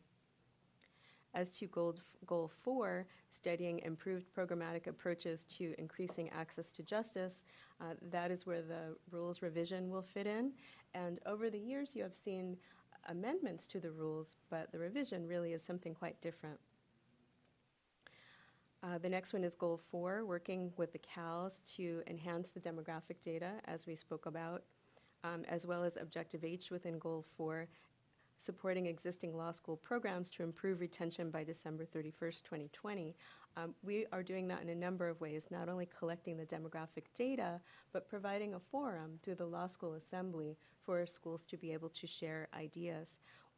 And this year we saw several ideas from Loyola, Hastings, and others at the Law School Assembly.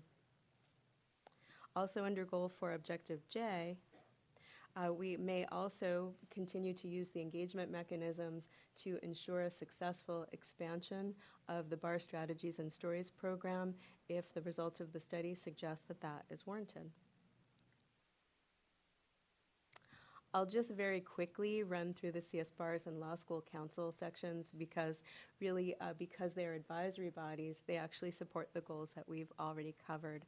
I think people are familiar with these functions. Most familiar on this body would be Kareem Gongora, who sits as a member of this body in addition to his work on the Committee of Bar Examiners and appreciate that extra investment of time. I don't know if you have a word you might like to add about experience on CS Bars. Yes, I want to first highlight Natalie. There's nobody more prepared, nobody more knowledgeable about the work that we're undertaking than Natalie, and I really appreciate all the support you give to the deans, as well as to myself on that committee. In regards to the actual representatives on there, there's a lot of engagement, there's a lot of insightful discussion about how we're moving forward, and so I think it's just a really good dialogue to continue moving forward, and they're doing a lot of work. We even got homework this past month, and we completed our homework, and so I could assure the committee and my colleagues that we're working really hard to make sure that we have a fully engaged idea of how we're moving forward with the process of accreditation, and I think part of that is because Natalie is very prepared and very knowledgeable, and we have an amazing chair and Jackie Gardina that keeps us on path and includes all of the members of the subcommittee for CS Bars. So that's pretty much all I got. But thank you, Natalie, for everything you're doing. I appreciate it. You're welcome. Back at ya.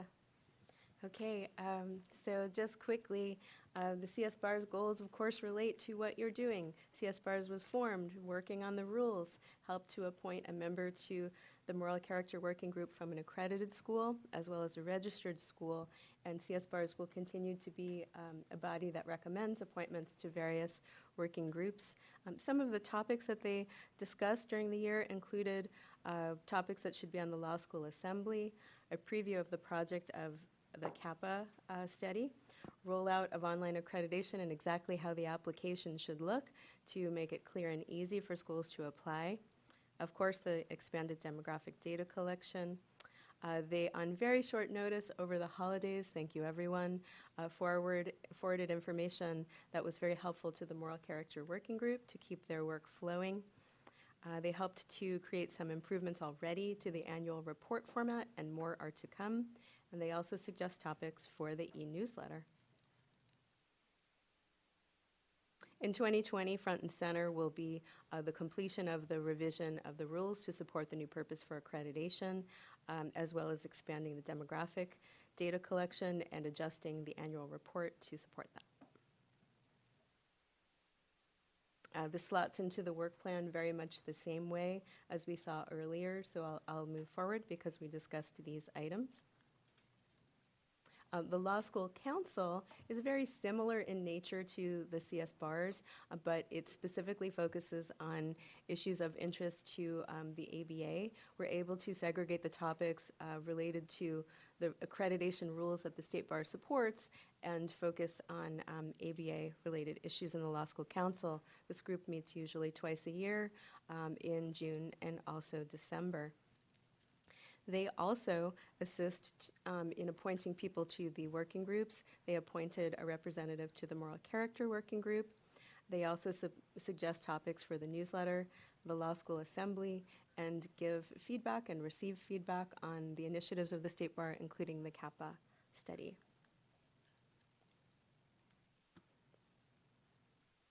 In 2020, they will eagerly receive the additional feedback on the State Bar studies. We may also reach them in asking about how to communicate this information out to students, and we'll go from there. So that's what I have in educational standards, and I would be happy to entertain any questions.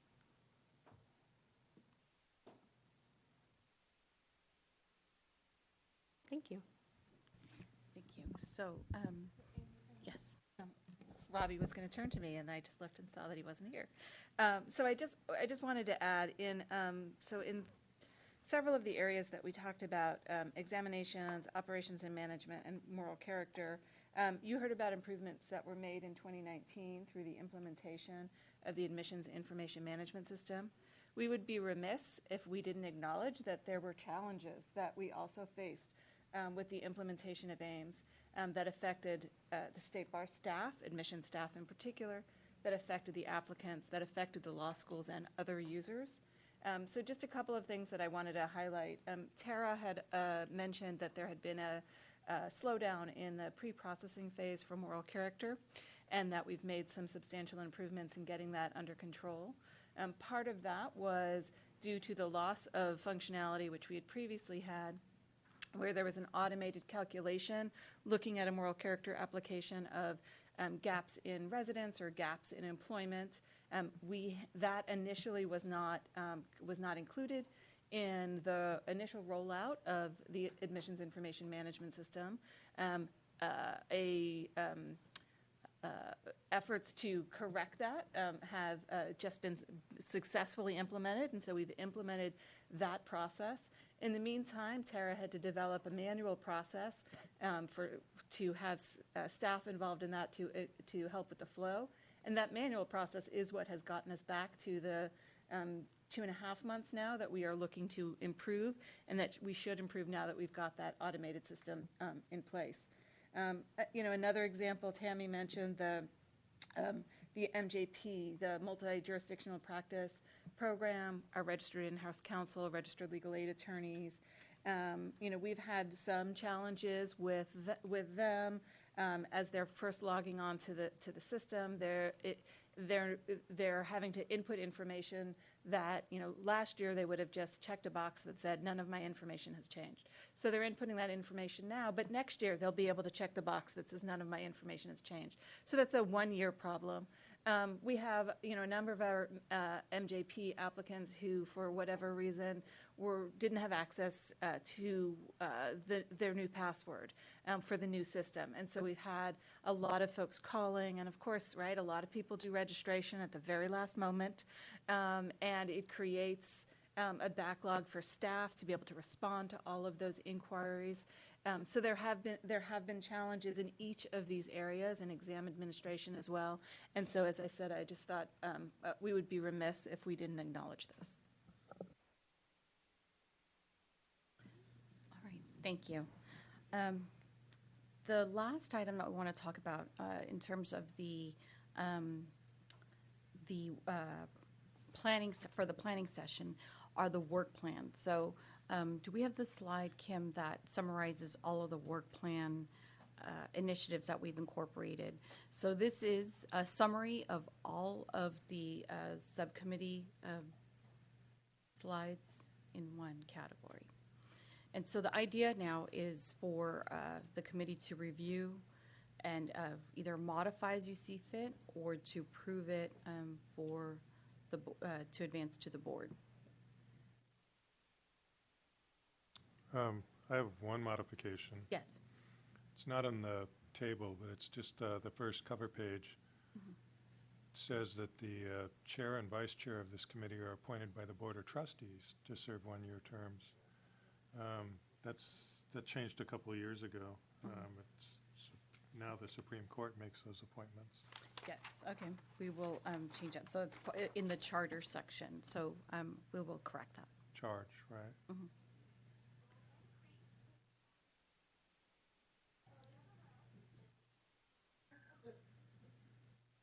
Okay. Any other comments, changes? This might be a good time to ask. The review of the financial aspects of the change to the two-year exam, Mm-hmm. is that intended to be, I know it only matters as a matter of getting things accurate because we act as a committee of the whole generally, but is that supposed to be divided between exams and O&M, or is that just an O&M function, the financial part, as opposed to the psychometric part? Yes. So it appears twice for that reason. So the financial part is under O&M, and the psychometric portion that has already been covered was under examinations. Okay, and when we get to the work plans later, we need to clarify that, so I'll point it out. Okay. So I think we're in the work plans now, right? No, well, we have the 0201 and 0301. Oh, yes, later. okay. Yeah. All right. So that's the summary, Kim, of all of them? All right. So are there any recommendations for changes, additions?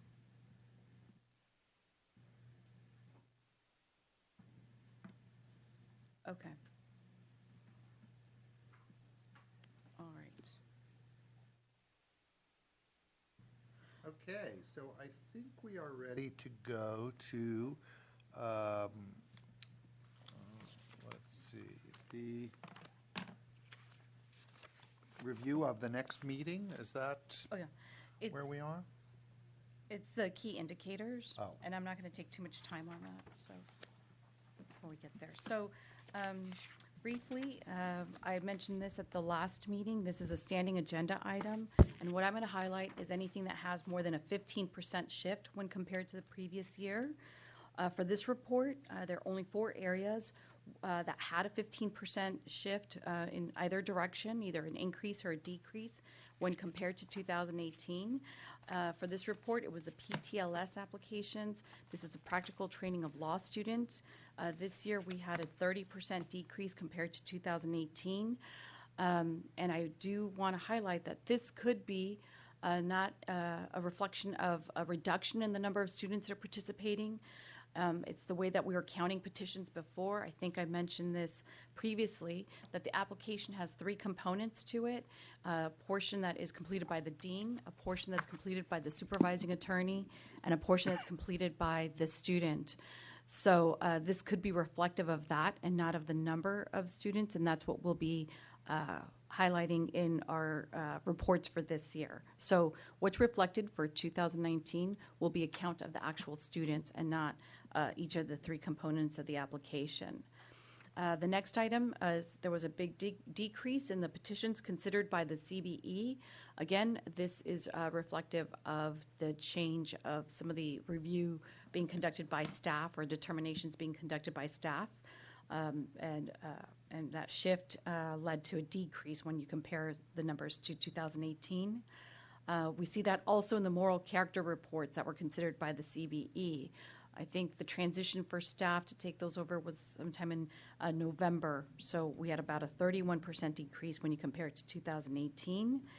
And then also the law school reports. We had about a 60% decrease when you consider the number of reports we read in 2018. Part of that was a hiatus that we had as we were transitioning onto the new rules and implementing those and opening the rules for the online accreditation. Any questions about the key statistical indicators? All right. The next item then is the review of the April 24-25 committee meeting. 2 things I want to highlight briefly. It is a 2-day meeting. Day 2 will involve a question selection with the EDGE team, and also the start time for day 1 will be 8:30.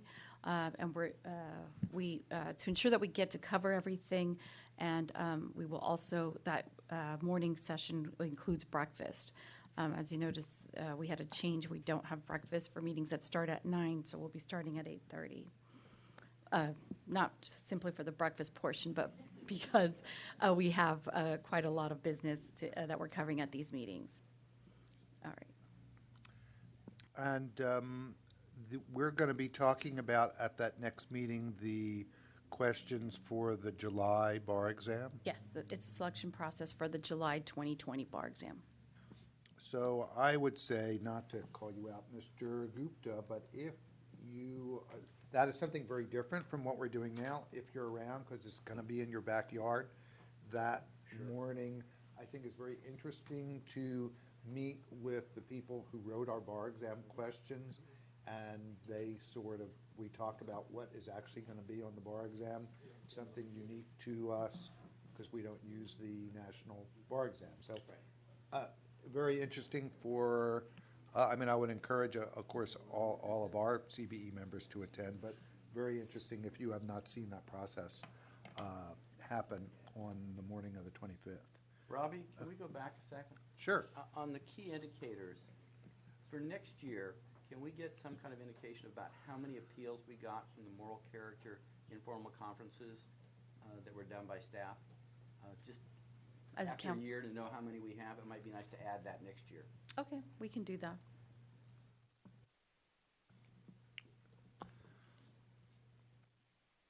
Okay. The next thing, which I believe involves me and you and perhaps Mr. Gupta, so fortunately, is the the update on the CAPA working group. So, as you know, the court directed, the California Supreme Court directed that the bar study what people, in particular new attorneys, are doing in their practice and how the bar exam appropriately tests minimum competence to practice law. So our state, as well as a national surveys, were launched, well, speaking for Californians, with great success, with a tremendous amount of data, and the court put together a group of 15 folks from various areas of practice, sitting judges, law school professors. I'm representing the CBE. Amy Nunez or Lisa are usually there, and Neil Gupta, representing the court himself, has taken the time to be there. And where are we? We are still distilling the data. I think that Amy sent out to CBE members, you know, kind of some more breakdowns of the data that we've received. We are waiting for the national survey results to come out first before we issue ours. I mean, I would say, and you know, I think you'd agree, it's been a very interesting, thoughtful process. And of course, we're you know, reluctant to make any kind of recommendations until all the data has been reviewed. So that's kind of where it is. It's kind of, we'll keep you posted. But what, you want to share anything else about the CAPA process? Yeah, no, I totally agree with Robbie about his assessment about the CAPA process. And we are waiting for the NCBE survey results. We were initially told that they were going to come in January. They said they were hoping for mid-January, and then it became late January. Then it's now become, my understanding is mid-February. So we were hoping to have our wrap-up CAPA meetings in February, but I don't think that's going to happen, right? Yeah. So we're just plugging away. Stay tuned for further updates on that. And just a quick note that the last meeting was on December 20th, and that information, the handouts for that session were shared with the CBE members. So I think we're caught up in the material, and when we have material for the next meeting, I'll be sharing those as well.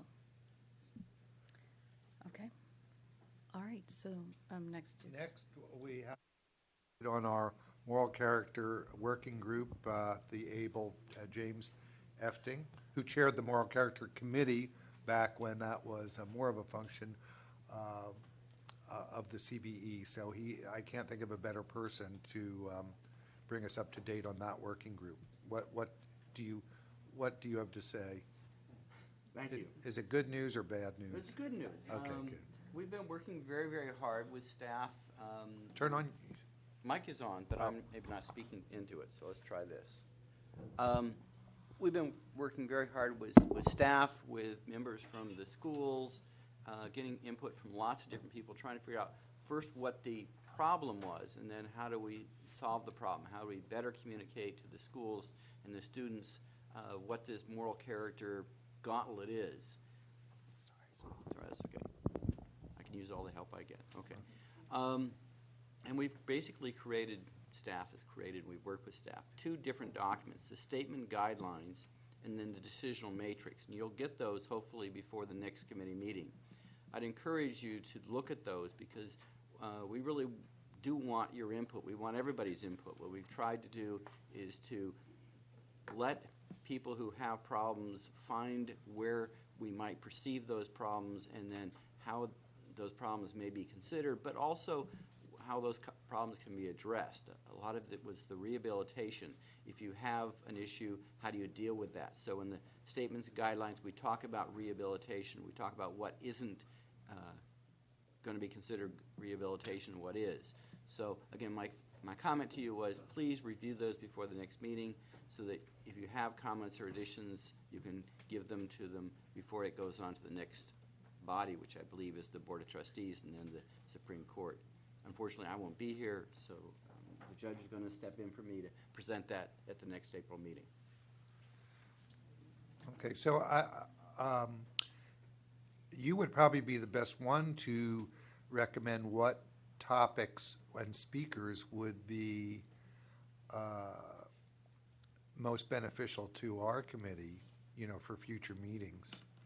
Because I think you've got your finger on the pulse of the issues you're seeing the most often right now and where we could use some education. I just picked the LAP program because I don't recall being current, up to date on what they do and what happens when we send them there. But maybe you and Tara could continue to knock heads on that. We can continue to do that. One of the issues that I've kind of pushed hard on is this whole idea of how do you help a student meet the rehabilitation burden. Because again, as David said, there is no offense, no action that is absolute bar, but a lot of times people can't figure out how to meet the rehabilitation to get over that bar. And if we can maybe talk about that more and maybe talk about what is true rehabilitation versus what's a good storyline, and so that we can kind of help staff and those of us who do appeals make sure that we judge rehabilitation fairly for the applicants. Okay. Anybody else have any comments on that? Jim and I started on the same day and worked on moral character together, and he's awesome and is an able leader in that department. So I think we're lucky, and I'm very thankful that you will continue to chair that and bring us up to date, because it's great. Thank you. Let's see. Upcoming, I think we've talked a lot about the February exam. Are we done talking about it? I just had a couple of things to highlight. So the intent was to invite everyone, but Robbie has done that for us. So thank you, Robbie. Just give everybody a heads up. Approximately 5,568 applicants will be attending the bar exam February 25th and 26th. We're at 10 sites across the state, and as Robbie has alerted everyone, we will be sending badges and test site locations in the near future, but we strongly encourage everyone to participate.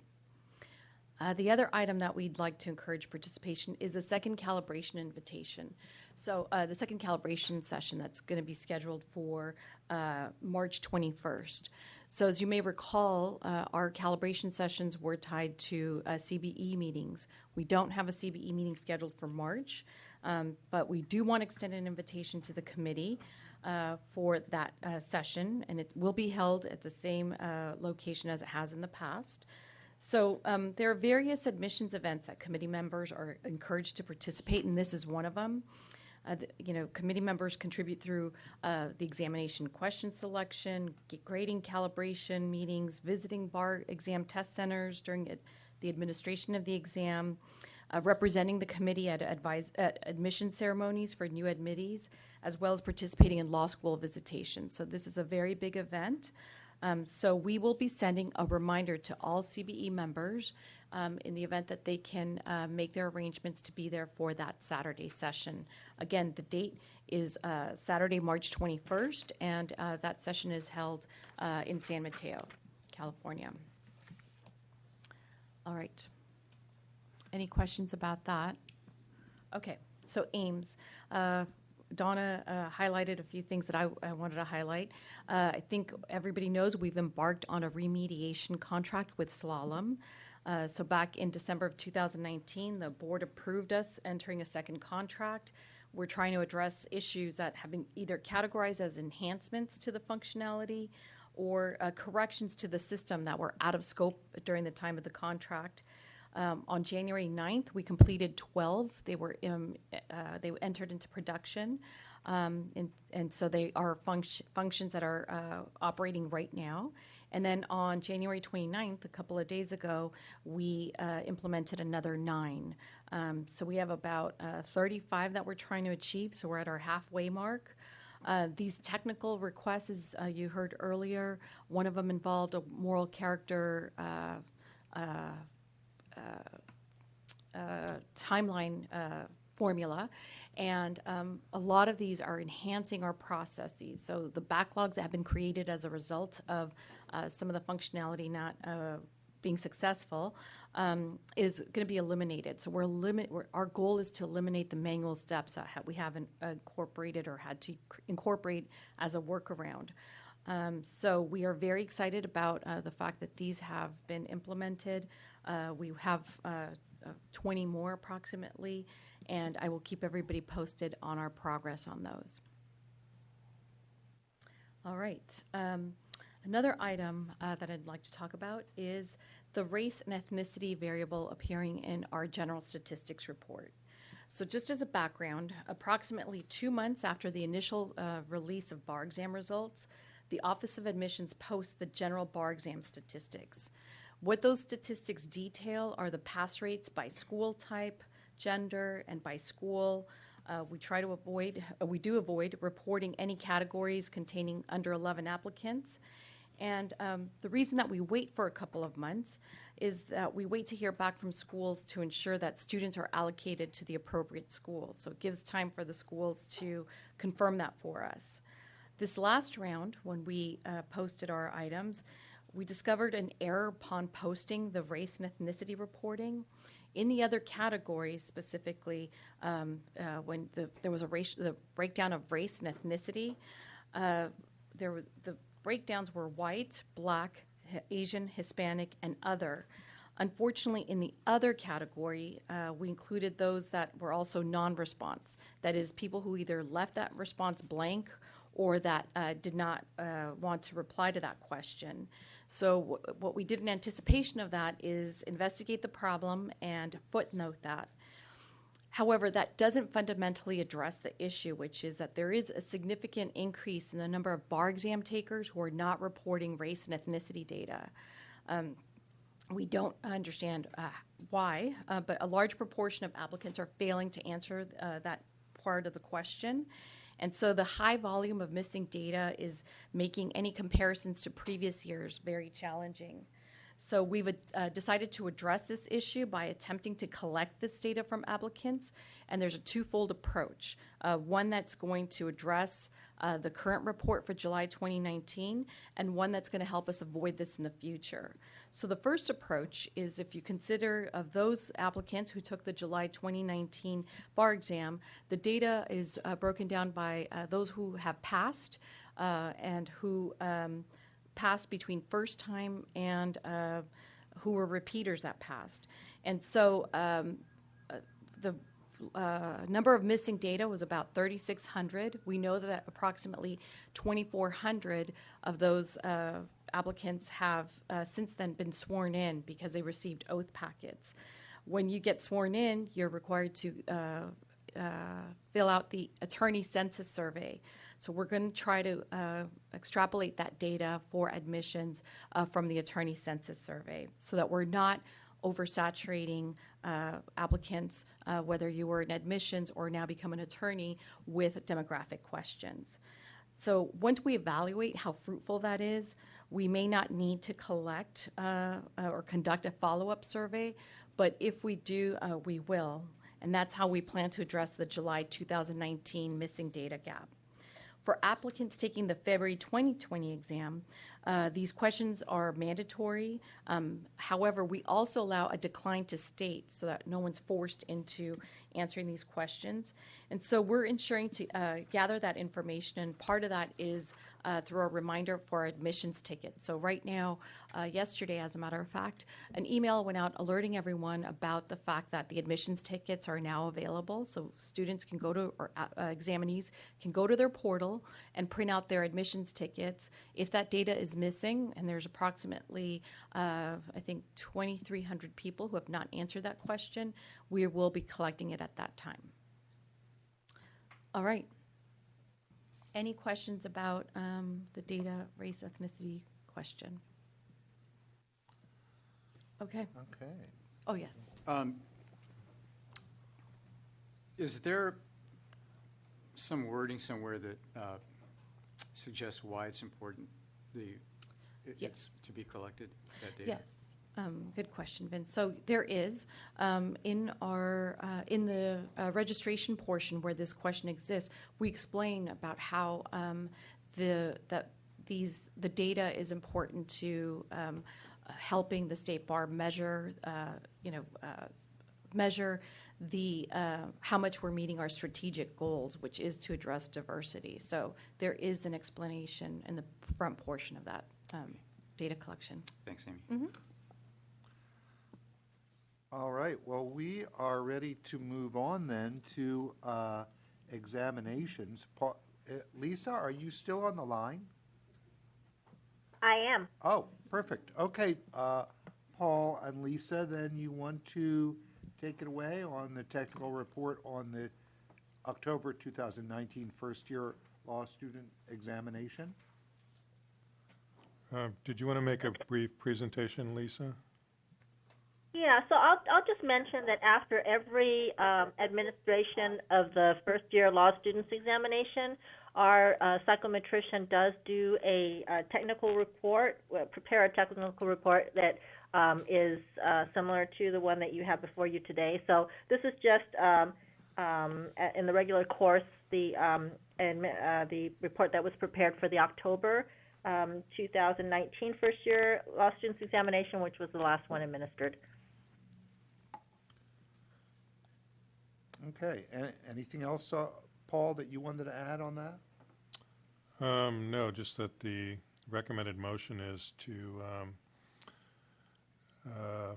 receive and file the report of Dr. Bolus. Okay, motion moved by Esther Lim. Any second? Second by Mr. Lawrence. All in favor? Aye. Any opposed? All right, so that is entered. Thank you. And then let's see, your Next is the goals? goals for the exams. And I had just a couple thoughts. Lisa, number 6 is the sampling report. Right now it lists this meeting as the meeting where we would go over that. So we need to pick a new date. What do you recommend? Yeah, so what happened, unfortunately, the report wasn't ready quite yet for this meeting. We are shooting for the next meeting, which is April, and I know that that meeting is very, very full right now, but that is what we're shooting for. Okay, so we'll change that, number 6 to April. And then I note number 5 is are receiving the request or the report by the psychometrician on the impact of the 2-day bar exam, which we did in December. And then number 8 is in conjunction with operations and management, we would consider the report on the financial and budgetary impacts. So from what Amy said earlier, I believe those are both appropriately there. Okay. Correct. So, I don't know, have we been moving to accept these or just? No. Okay. Oh, we have been? Oh. Okay. So Okay. then if there are no other comments, does anyone have comments? Then an appropriate motion would be to approve the goals of the examinations. as modified. Okay. I'll make the modified motion, or motion to accept. Motion by Esther Lynn. Any second? Second by Mr. Gongora. All in favor? Aye. Aye. Any opposed? All right, so that passes. Well, thank you very much. I wonder if we might want to go out of order and start our Ed Standards section now. And I know we have a lot of. Are you up for that, Natalie?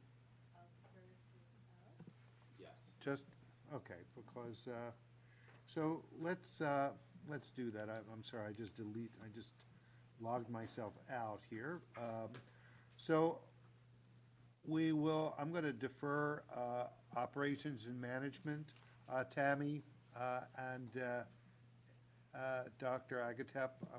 We're going to start with Ed Standards because it's a lengthy calendar. I want to get moving, and anybody that wants to be heard on that have an opportunity. So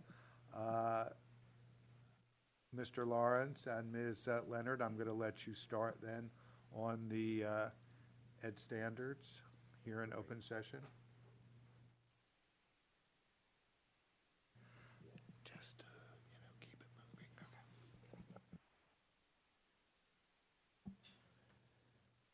Okay, good morning, everyone. There's a lot of items, so you see there's a lot of paper everywhere. Try to keep this organized. So this is the Ed Standards Committee. And the first item on the agenda is approval of Lady Justice Law School request for voluntary termination of registration. Just for background, at our December 2019 meeting, the Committee of Bar Examiners reviewed a request from Lady Justice Law School to terminate its registration as a law school, and the committee determined that it intended to grant the school's motion. The school informed the State Bar via letter dated October 31st, 2019, that it wished to voluntarily surrender its registration as an unaccredited law school and cease operations. You can see the letter in the attachment. The school did not begin classes or accept tuition for the fall term, and no students are currently enrolled at the school. There is a recommendation that the Lady Justice Law School's written request to voluntarily surrender its registration be received, filed, and granted pursuant to Rule 4.268 of the Unaccredited Law School Rules. Submit a final 2019 annual report with the annual fee waived in order to immediately remit any outstanding fees due to the State Bar, with the State Bar reserving all rights to seek any fees outstanding. The school's name will be removed from the State Bar's list of registered unaccredited law schools that enrolled students receive credit for their study through January 31st, 2020, that Molly Brown be designated the permanent custodian of the law school's records and student transcripts, and be required to provide such information upon request.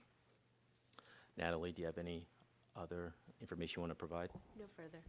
Okay. That is the motion. Any comment? Okay, so this is with respect to the Lady Justice Law School. Is there a motion to approve that? So moved. Second? A second by Mr. Gongora. All in favor? Aye. Okay, any opposed? All right, that is approved. Okay. And before we move on, I just, I'm sorry. Before you go to your next item, I'm sorry, was there any public comment before we go forward on the Ed Standard items? Okay.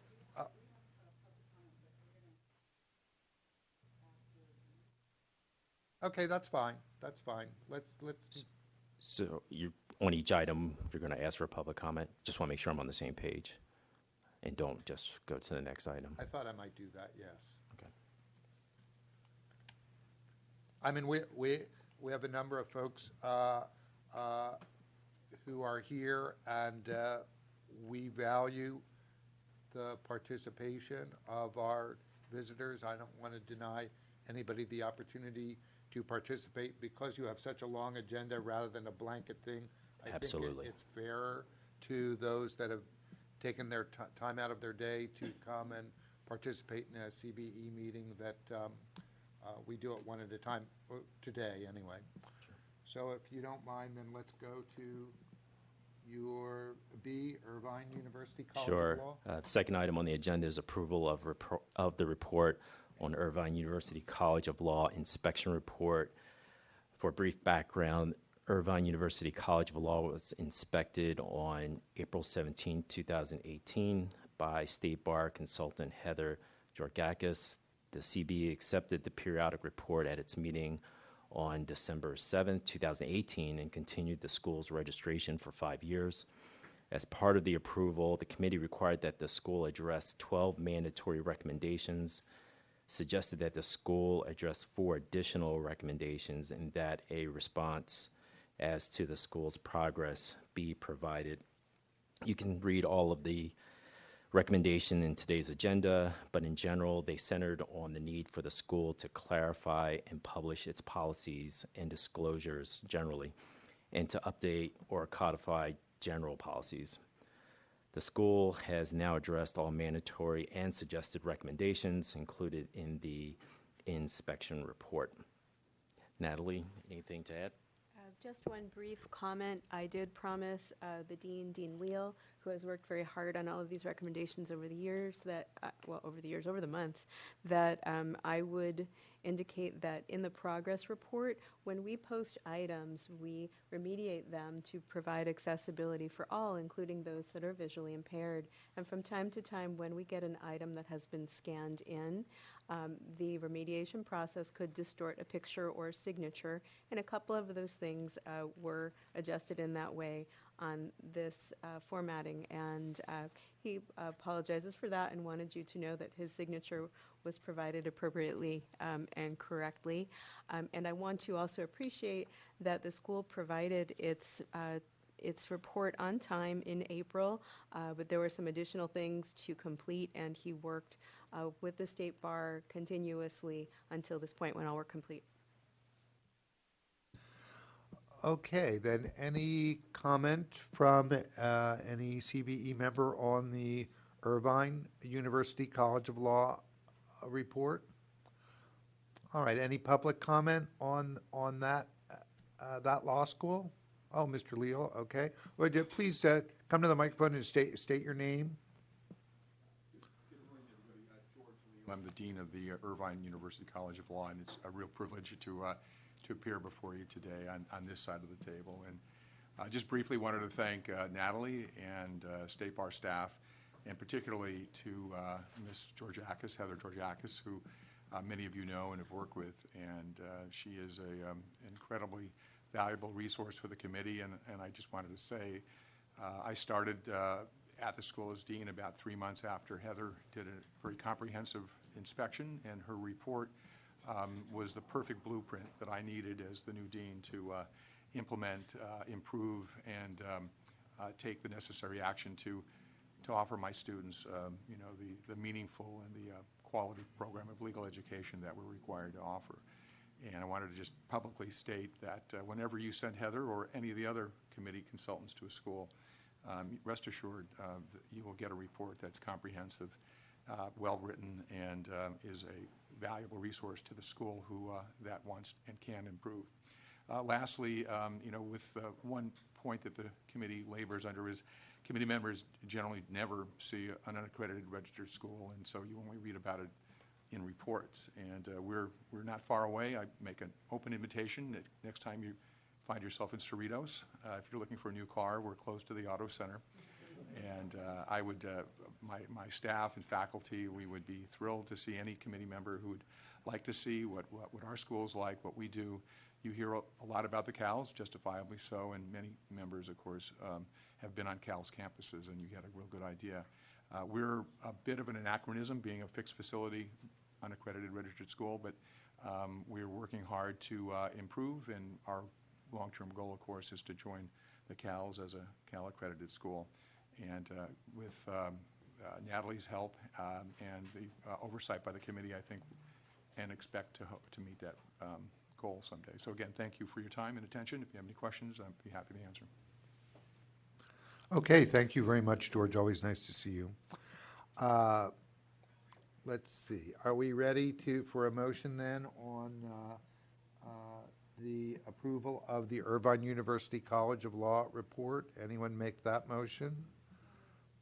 Oh, Ms. Peak, thank you. Any second? Okay, thank you very much back there. And all in favor of approving that report? Aye. All right, any opposed? Okay, then that report passes.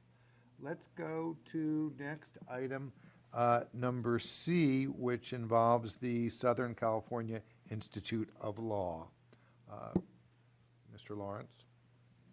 Great, thank you. So open agenda item 402, action on notice of intent to terminate accreditation pursuant to Rule 4.171D, Southern California Institute of Law. For background, it's recommended that the Committee of Bar Examiners issue a notice of intent to terminate the accreditation of the Southern California Institute of Law for noncompliance with Rule 4.160, which requires all accredited law schools maintain a minimum cumulative bar passage rate of at least 40%. The school has not been in compliance with this rule since schools first started reporting NPRs in 2015. Southern California Institute of Law's NPR has been declining, including a 0% pass rate on the July 2019 California bar exam. And just as a refresher, when a school is issued a notice of compliance, the committee follows the four-step process set forth in Rule 4.170. The committee executed the first step of the process by issuing notices of noncompliance and continued noncompliance in 2015 with an NPR of 25.3%, and in 2018, 26.4% NPR. A telephonic inspection was conducted on October 24th, 2019, as part of the next step in the process. The school had filed a waiver of the rule in 2017, and the committee denied that request. During the inspection, the school did not dispute that it was out of compliance, and Southern California Institute of Law did include specific examples of the changes, both current and future, in its written submission. The inspection team did recognize that the school is willing to experiment with new approaches. However, it appears that no progress has been shown that would warrant such a probation. You have access to the report in the agenda item. Natalie, is there anything that you would like to add? No further. Okay, anyone from the CBE wish to comment on that item 402? All right, any public, I have oh, a I'm quick sorry, go comment. ahead, Mr. Gongora. This is California Southern Law School, correct? No? Southern Cal. This is Southern California Institute of Law with Santa Barbara and Ventura Okay, campuses. I confused it. My apologies. Okay, was there any public comment on that issue, 0402? All right, is there a motion to approve the recommendation with respect to Southern California Institute of Law? Oh, so moved by Ms. Heisinger. Any second? Was that you, Ms. Peak, seconding that? Okay. All right. All in favor then? Aye. Say aye. Any opposed? Abstain? All right. Then that also passes. Let's. We're getting close to the lunch hour, but let's go through as many of these as we can because I know our visitors have been so patient. So let's go to item number D. That involves the Pacific Coast University. Yes. Mr. Lawrence? Sure. Open agenda item 403, action on notice of intent to terminate accreditation pursuant to 4.171D, Pacific Coast University. It is recommended that the Committee of Bar Examiners issue a notice of intent to terminate the accreditation of Pacific Coast University School of Law for noncompliance with Rule 4.160. The school has been non-compliant since 2015 with NPR scores of 28.2% in 2015, 26.4% in 2018, 26.6% in 2019. Earlier I mentioned the four-step process set forth in Rule 4.170 that the committee follows when a school is issued a notice of non-compliance. The committee executed the first step of the process by issuing notices of noncompliance and continued noncompliance in 2015, 2018, and 2019. A telephonic inspection was ordered as the next step in that process, and the inspection was conducted on October 22nd, 2019. Again, you had the opportunity to read the attached report. Natalie, is there anything else you want to add? No further.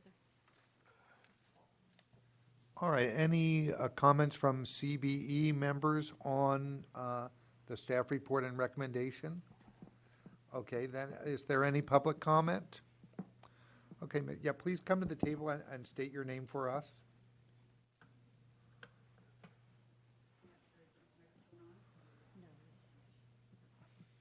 Okay.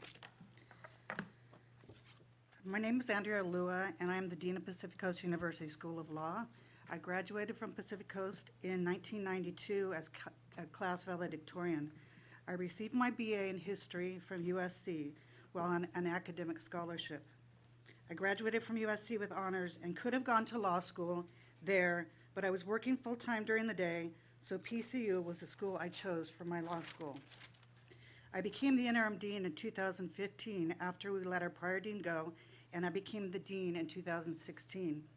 I found out that this matter was on the agenda when one of my other CALS deans texted me last Thursday. I then opened the agenda and was flabbergasted at what the team's recommendation was. The other dean felt so terrible about how I found out, and I was devastated. Literally, I came into the office and I sat and cried. I spoke to the other dean and she said, "You're a criminal defense attorney. You need to treat this like a closing argument." So I want to tell you a little bit about myself and about PCU. I've been a criminal defense attorney for 27 years. I've argued in court thousands of times, but this is the most important argument I had to make because it's about my school, which is my heart. It's my passion. It's my students' passion, and they're like my family. PCU was founded in 1927 in Los Angeles. There were several colleges in the beginning, but after the Great Depression, only the College of Law survived. PCU is a nonprofit school. We moved to Long Beach, and for some time we operated out of the prior Dean Manson's garage. Dean Manson taught all of the classes. He passed away in 1980, and in 1981, Dean Schleimer took over. We rented 2 classrooms at our local high school until 2000, when we moved to our campus on Eximino in Long Beach, under the tutelage of Dean Lewis. Up until 2010, we were unaccredited. The mission of our school has stayed the same since our inception. It is to provide a quality legal education at an affordable price for those who would not otherwise be able to attend law school. We've stayed true to that mission for 93 years. This year we will have our 90th commencement ceremony. As for affordability, our 4-year program costs $45,000, and that includes fees. The average CALS tuition in the South Bay is $87,500. Thus, we are the most affordable CALS in the state. We also offer our students 0% financing so they graduate debt-free. This means that they can go out into their communities they come from and they can start practicing, or they can take the government jobs that are lower paid and not be burdened by student debt. This also means that our graduates provide the access to justice that you've all been talking about, that other attorneys cannot offer. We do not have federal grants. We do offer some scholarships to 2nd, 3rd, and 4th year students, but the scholarships come from donations from our alumni and our in-house fundraisers. This year and last, we were the recipients of 2 generous grants from the Camille Chandler Family Trust. We're trying to use some of those funds to remove 2 friction points that our students struggle with in their attempts to pass the bar. We want to subsidize their time off to provide them with adequate time to study for the bar by offering them a weekly stipend. This will be closely monitored, ensuring they have dependent care and can put in the time they need to study. I recently hired an attorney who has been practicing law for over 30 years to monitor our students' use of Barbary for lectures in multi-states. I also plan on her overseeing the pilot program for the stipend. This should make sure that students stay on track for the administration of the bar exam. PCU has the most diverse population, not only in students, but in staff and in teachers. We always have. We have more women, more people of every color, every religion, and every sexual orientation. This is a reflection of our community that we draw from. We graduated the first African American to be on the Superior Court bench in LA County, William A. Ross. He was a trash collector, but his dream was to go to law school and become an attorney. He attended PCU, and he was able to fulfill that dream. We rented rooms at our local high school during the time he was going there. We also graduated the first female elected to the bench in LA County, Kathleen Parker. She ran against over several men and won the election. Currently, our city attorney is Charles Parkins. He graduated with me. Our city auditor, Laura Dowd, is a graduate of PCU.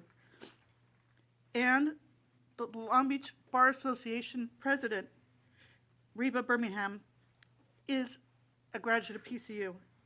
As for fighting for our accreditation, I invited the site team to come to PCU and see our facility, to talk to our students, faculty, and board, so they would know what we do and who we are. Instead, they did a 1-hour conference call. I don't think the call afforded them the knowledge of who we are and what we do for our community. You cannot compare us to the other CALs for several reasons. PCU received provisional accreditation in 2010 and full accreditation in 2015. The MPR did not even come into existence until 2015. Before that, there was no MPR.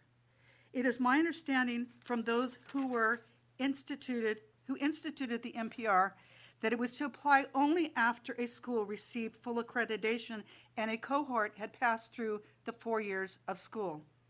This means that our starting date for the MPR should have been July 2019. I calculated our pass rate for July of 2019. We had 5 passers. If the cut score was lowered to 1330 that the schools have been asking for, we would have had an additional 16 people pass, which means our pass rate would have been 35%. If the cut score was lowered to 1350, we would have had an additional 12 passers, and our pass rate would have been 28%.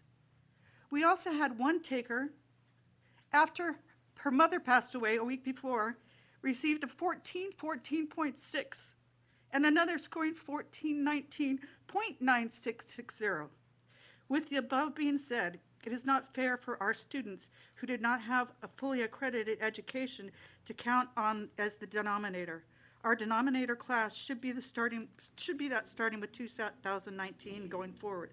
Otherwise, you're comparing apples to oranges. Ms. Lua, I don't mean to interrupt, but I am going to interrupt you to say that we have a 3-minute time limit for public comment. I rarely enforce it because it's not necessary, but there are a number of other people that want to speak this morning. So I'm going to ask you to wrap up your remarks in the next minute or so that everyone can be heard, okay? Yes.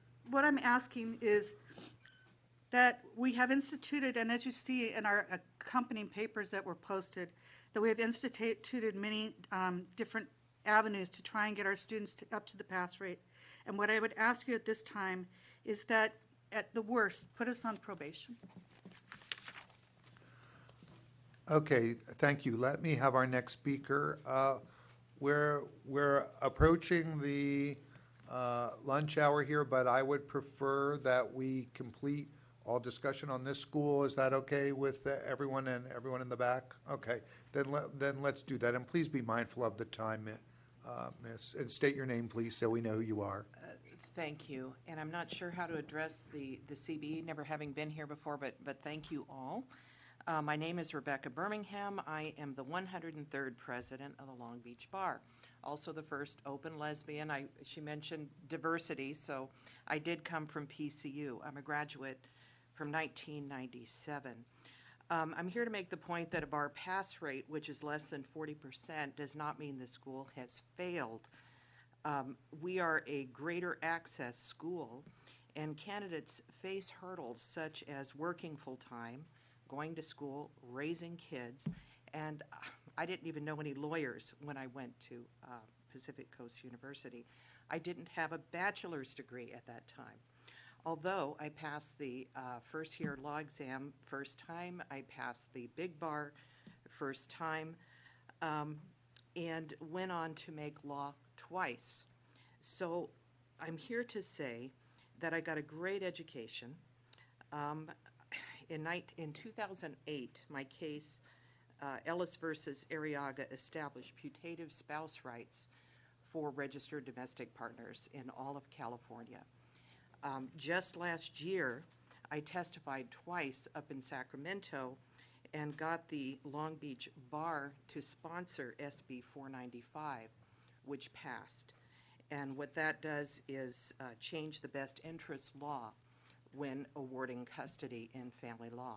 So I'm just saying, I'm here, don't make it harder for the next Lincoln. We have great contributions to make, and thank you. Thank you very much. I think there's another speaker. Okay, please come to the table and state your name so we know who you are. Yes, hi, I'm Laura Dowd. I'm the elected city auditor with the City of Long Beach, and I want to thank the committee for having us here today. I was born in Long Beach, and Long Beach, as you know, is a very diverse, complex city. We have our own harbor department, our own water department, our own health department, our own airport, marinas, aquariums, fire department, police department. It's a very complex city with over 500,000 people. I have complex issues come across my desk every day, and I just want to say how grateful I am for the quality legal education that I received at Pacific Coast University School of Law. I attended there as a working adult, as a wife, and as a mother, very busy. And I learned of PCU earlier in my life at church from a judge, a Superior Court Judge, William T. Garner, who I go to church with him and his family, and he encouraged me to go to Pacific Coast University School of Law because it was affordable and that I could graduate without debt.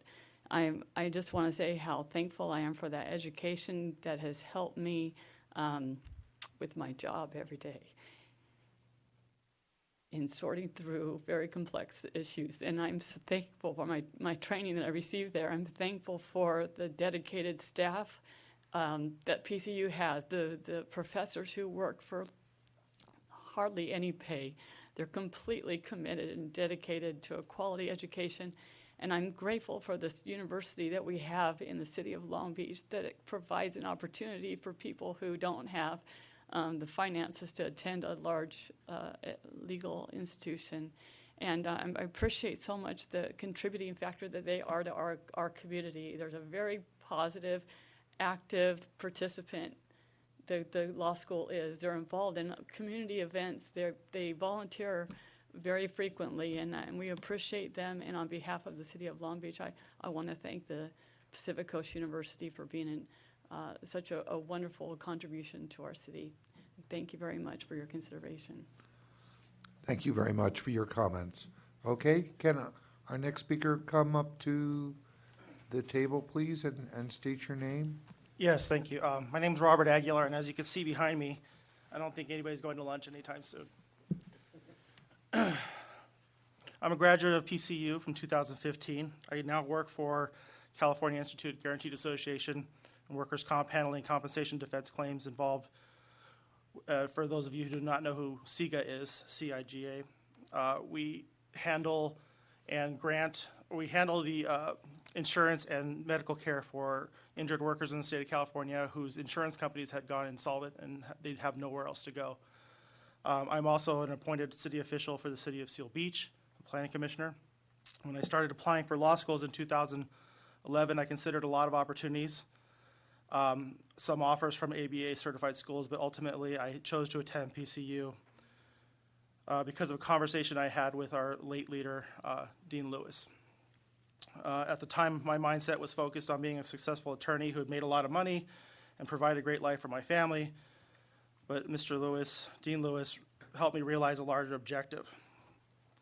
He spoke to me about how the early lawyers were actually the gladiators who fought in large arenas on behalf of their king. They battled for land, wealth, religion, and love.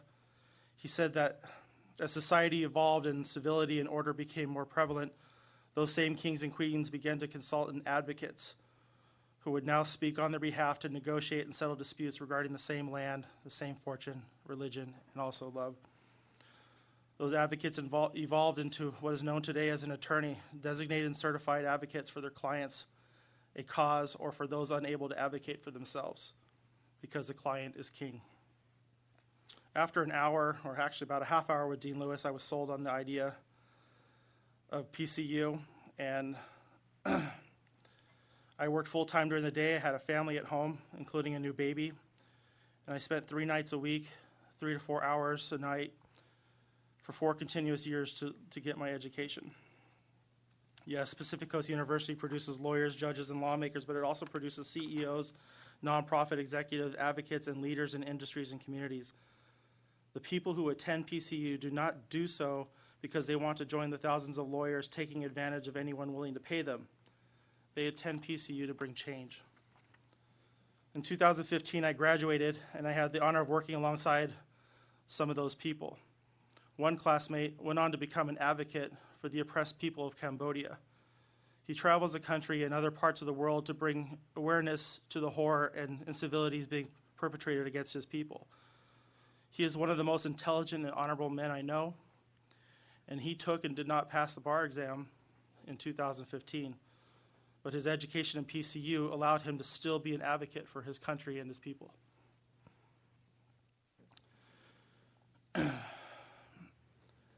I'll go, I know this is getting hard, or longer, but I'll be blunt. Your test is hard, and with people who have families and full-time jobs and many obligations to fulfill, the likelihood of them passing your test is close to none. But that doesn't mean we don't want to serve our communities. It doesn't mean that we don't want to be advocates for the people who can't speak for themselves. The point is that PCU is not a law school. It's a forum for hope, advocacy, and change. It breeds leaders, organizers, and yes, it produces attorneys who have passed the bar exam. PCU is a glaring example of what the California Bar Association should be promoting and endorsing. It operates as a nonprofit in order to make their curriculum affordable for all students, because they believe that anyone who wants to study law and bring change to the world should be able to without the hardship of debt. Revoking the certification for PCU would be a tragic and detrimental act not only to the school, but for its students and for the people whose lives they have touched and changed, and who have been touched and changed by those PCU graduates. Thank you. Okay, thank you very much. And our next speaker, please come to the table and state your name so we know who you are. Good morning. My name is Joaquim Rowe. Thank you very much for this opportunity. Well, first of all, I would like to begin that being a migrant and becoming a lawyer, it means a lot, and even more if you came from a third world country. Who would ever imagine that I would be a lawyer in the United States? What makes California different amongst any other states is its ability to integrate and to provide voice to small people like me. Back there in my home country, I have dreamt, and then I came, and now I have fulfilled my dream of becoming a lawyer here in the United States. And without a doubt, PCU has played a significant role for me to achieve that. There is no doubt that PCU made difference to the lives of more than thousands of students for more than 90 years. Number one, it is a state-accredited law school. Secondly, it is the only institution that provides legal education that after graduation, one will not see himself or herself in a humongous student loan. Third, at PCU, we use the same materials just like any other law schools across the country, the same amount of exposure, and an access to dedicated and hardworking faculty members. And last but not the least, PCU provides opportunity for working students to juggle between family, work, and law school. Whether you came from ABA or state accredited, or even Ivy League or non-Ivy League law school, we will all sit for one bar exam. I think that this is an opportunity to say that rather than stripping off this institution of its accreditation, there is much more important issue to be addressed.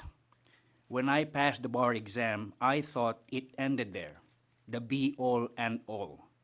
But when I actually set my foot in the real world, there's a huge disconnect between the exam that I have just passed and what the real world truly demands for an individual in order to practice law here in California. There is no doubt that an institution like this provides hope. However, what makes it unique is its inspirational, perpetual mission to provide affordable, legal education and opportunity. Just like any other living organism in the world, every living, breathing organism has a cycle. Every individual has a dream, and that dream does not stop in my generation. Rather, it continues to perpetuate into the next generation to come. As long as there is PCU who upholds its mission to provide an opportunity that I have had, who juggle life between family, work, and law school, that hope of serving those type of people like myself will never perish. So I stand here before you and sincerely ask that you reevaluate your decision to not rub off the people from the next generation who has dreamt and is still continuing to dream. Thank you very much. Okay, thank you, sir, for your comments. And let me have the next speaker come to the table. Hello, please state your name for us. Good morning. My name is Joan Tahan. The legal industry is riddled with a lot of obstacles, so let's just start with the obvious. I'm female and I'm Asian American, as this legal industry would acknowledge and continues to distinguish in its examination process and even through the court process itself. I am a solo general practitioner, and I've passed the July 2016 general 3-day bar exam, and it was the first time California civil procedure was tested, and it was the most difficult bar exam since 1984. This is the type of education that PCU afforded me, and this is the type of opportunity that PCU afforded me.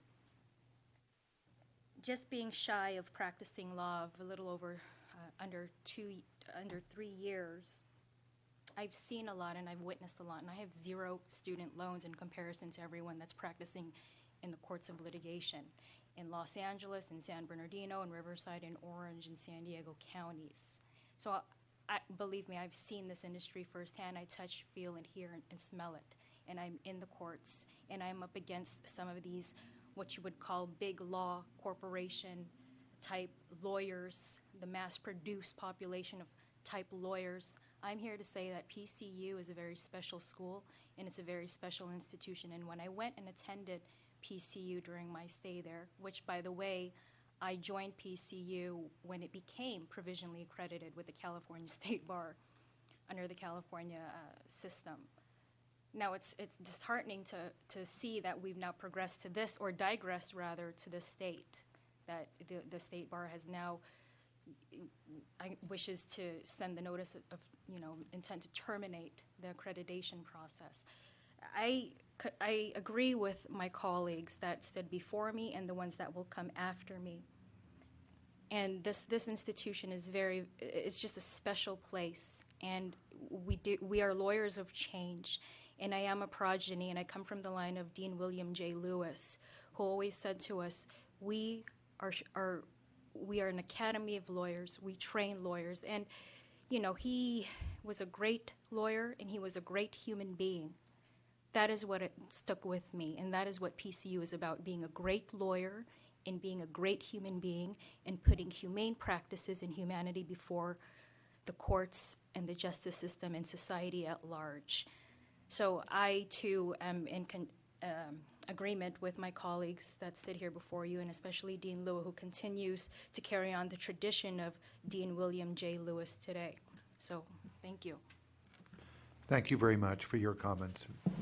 Let me have the next speaker come to the table, and please state your name so we know who you are. My name is Mark Padilla. I'm a PCU alumni. I'm a practicing attorney, and I am also a teacher at PCU. I wanted I'll keep this under 3 minutes. I know we're hungry, but I want to make 3 points today. My first point is that PCU's mission of providing a low-cost legal education to working adults helps further the BAR initiative of closing the justice gap. And when I first started thinking about becoming a lawyer, I realized pretty quick that I couldn't afford it. I just didn't have the means to do it until I found PCU. And I went to PCU, I passed the first year law school exam, I passed the bar on my first try, and I can tell you it's because of PCU that as soon as I started practicing, I was immediately able to help indigent and people of the general public that could not afford an attorney, and I still do that today. My second point is that PCU's implemented several programs 4 years ago to help increase their bar passage rate, and one of them is a Saturday class where we work with the first year students and help them to not only understand the information they're learning in class, but also what it's going to take to pass the bar. And we ingrain that in them, time management, what they need to do, what it's going to take. And those students that first started that class are now 4-year students. And so I believe that they should have the opportunity to see if that's working and helping to increase the passage rate.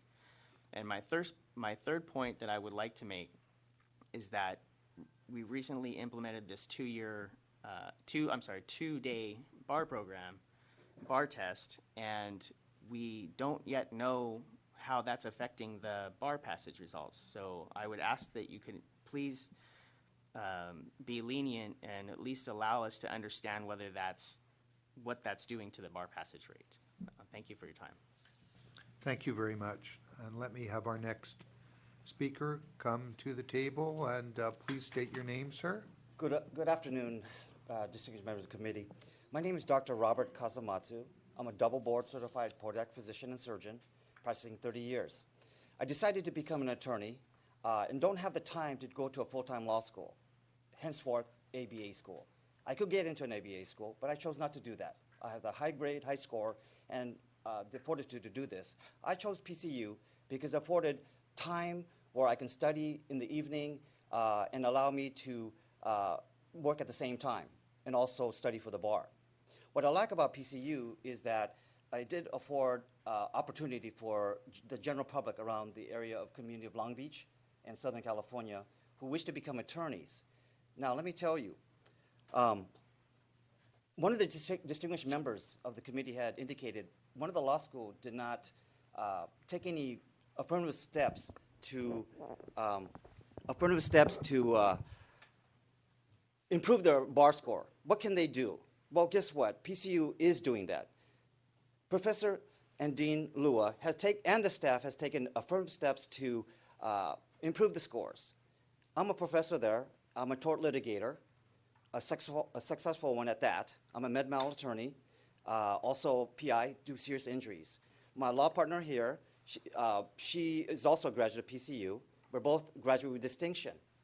We love law. We love PCU. We're dedicated to PCU. I'm dedicated to improve PCU in getting the bar pass rate, and I'm very excited about that. I'm recent. I'm new. 2019 started teaching torts law because I'm a tort litigator. That's what I am. I'm the best. I'm the best, I think, because I have dual degrees. And the defense attorneys appreciate that. They look me up. They know who I am, what school I went to. I'm proud of PCU and showing, hey, we have to work harder. And I tell my students that. Now, I just finished teaching last night. We taught for 3.5 hours. They don't like me because I take all the time. They're tired, but I went to 10:30. Give them breaks, of course. I was surprised. This current group of students are very smart. Why? Because the admission and the standards have increased. The students who are admitted are, right now in my class, there's a medical doctor, we have a nurse practitioner, we have an RN. In the past class, we had a couple of police officers, a CPA, and mostly paralegals. They're excited to become attorneys. Not only do I teach tort and go through the case book, I also reflect what I do as an attorney in the field. That gets them doubly excited of being a lawyer. So I expect some excitement as they get out and excitement as they pass the bar. So one of the things I looked at was the statistics.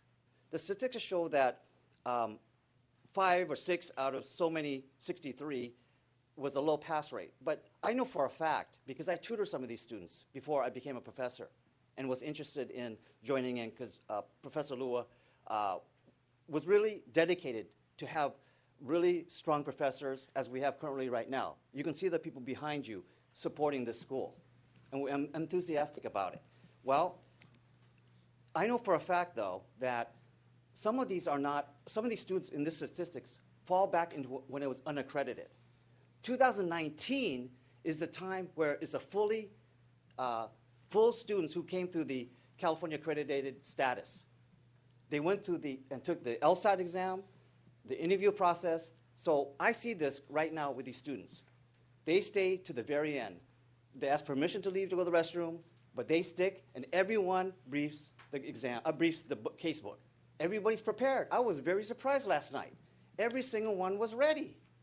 Unheard of. So I pretty much hope that, and you respect the fact that perhaps at least let them go into 2023 to let them prove that the scores will increase. And I'm confident they will do that. Thank you very much for your time and consideration. I also passed out some pamphlets, courtesy of the dean, more about the school. Thank you very much. Thank you very much. So was there any other, oh, I see another gentleman here. Okay, sir, just come onto the table and have a seat, and please tell us your name. Thank you. My name is Robert Burr, bar number 155421. I'm not a graduate of Pacific Coast, but I am a professor there. I've been there for 20 years. Before that, I was 10 years at Western State University in Fullerton. I came today to lend moral support to my colleagues and my students and my school. But I couldn't let this opportunity pass without I think, hopefully putting a button on this, for me at least. And that is, I think I hope in the last 15, 20, 25 minutes, you've got a glimpse of who we are, of who Pacific Coast University is. We're more than classrooms and desks and law books. My students, as my colleague Robert just told you, are very dedicated students. I teach. I'm a full-time practitioner. I practice workers' compensation defense here in Los Angeles and Orange County. Like many of my students, I would not have had the opportunity to practice. Bless you. Would not have had the opportunity to practice, but for a school that gave me the opportunity to get an education. I was not a PCU graduate. I went to Western State. But like many of my students, I would not have had the opportunity to raise my family, to enter, for me, what was a second or third career, and now fourth career, without a school like PCU or Western State, for that matter. I would join my colleagues and my students and my friends and implore you to rethink the proposal to revoke our accreditation, at least for the time being. I think as you've seen, we've undergone quite a change with not the least of which the unexpected sudden death of our beloved Bill Lewis several years ago. But in addition to that, currently the staff and the faculty and the students themselves are engaged in a very strenuous and dedicated effort to do what's right for our students and for our community. And so, I just wanted to add my voice to the voices that I think have been very nicely making our case today. And thank you for your time. Okay, thank you. Thank you very much. Any other, well, actually, Ms. Natalie, I'm going to ask you, what if the motion is made and approved to issue a notice of intent to terminate, what remedies, if any, does the school have after that notice is issued? I think all of us would like to be clear on what steps, if any, follow that, if that were to occur today. Of course. Thank you, Mr. Chair. There are several possibilities for the school depending on the school's choice. With respect to the accreditation status, if the committee votes to issue the notice of intent to terminate, that's a notice of intent. It is only a notice of intent at this point, and the school will have up to 15 days to request a hearing related to this. And if the school should so elect, there will be a hearing before 3 members of this panel. They will bring their findings from the hearing back to the committee at a future board meeting before the committee makes a final decision. In the alternative, if the school wishes to continue to operate but does not intend to appeal, then they may apply to return to the registered status that they enjoyed for many years and under which many of the students that you heard from today graduated, and we will affirmatively send that paperwork out to the dean of the school in order to pursue that remedy. Thank you, Natalie. I appreciate that. Any other comments from the CBE? Otherwise, Ms. Wong, I'm going to ask you to poll our membership for the vote on this, if you don't mind.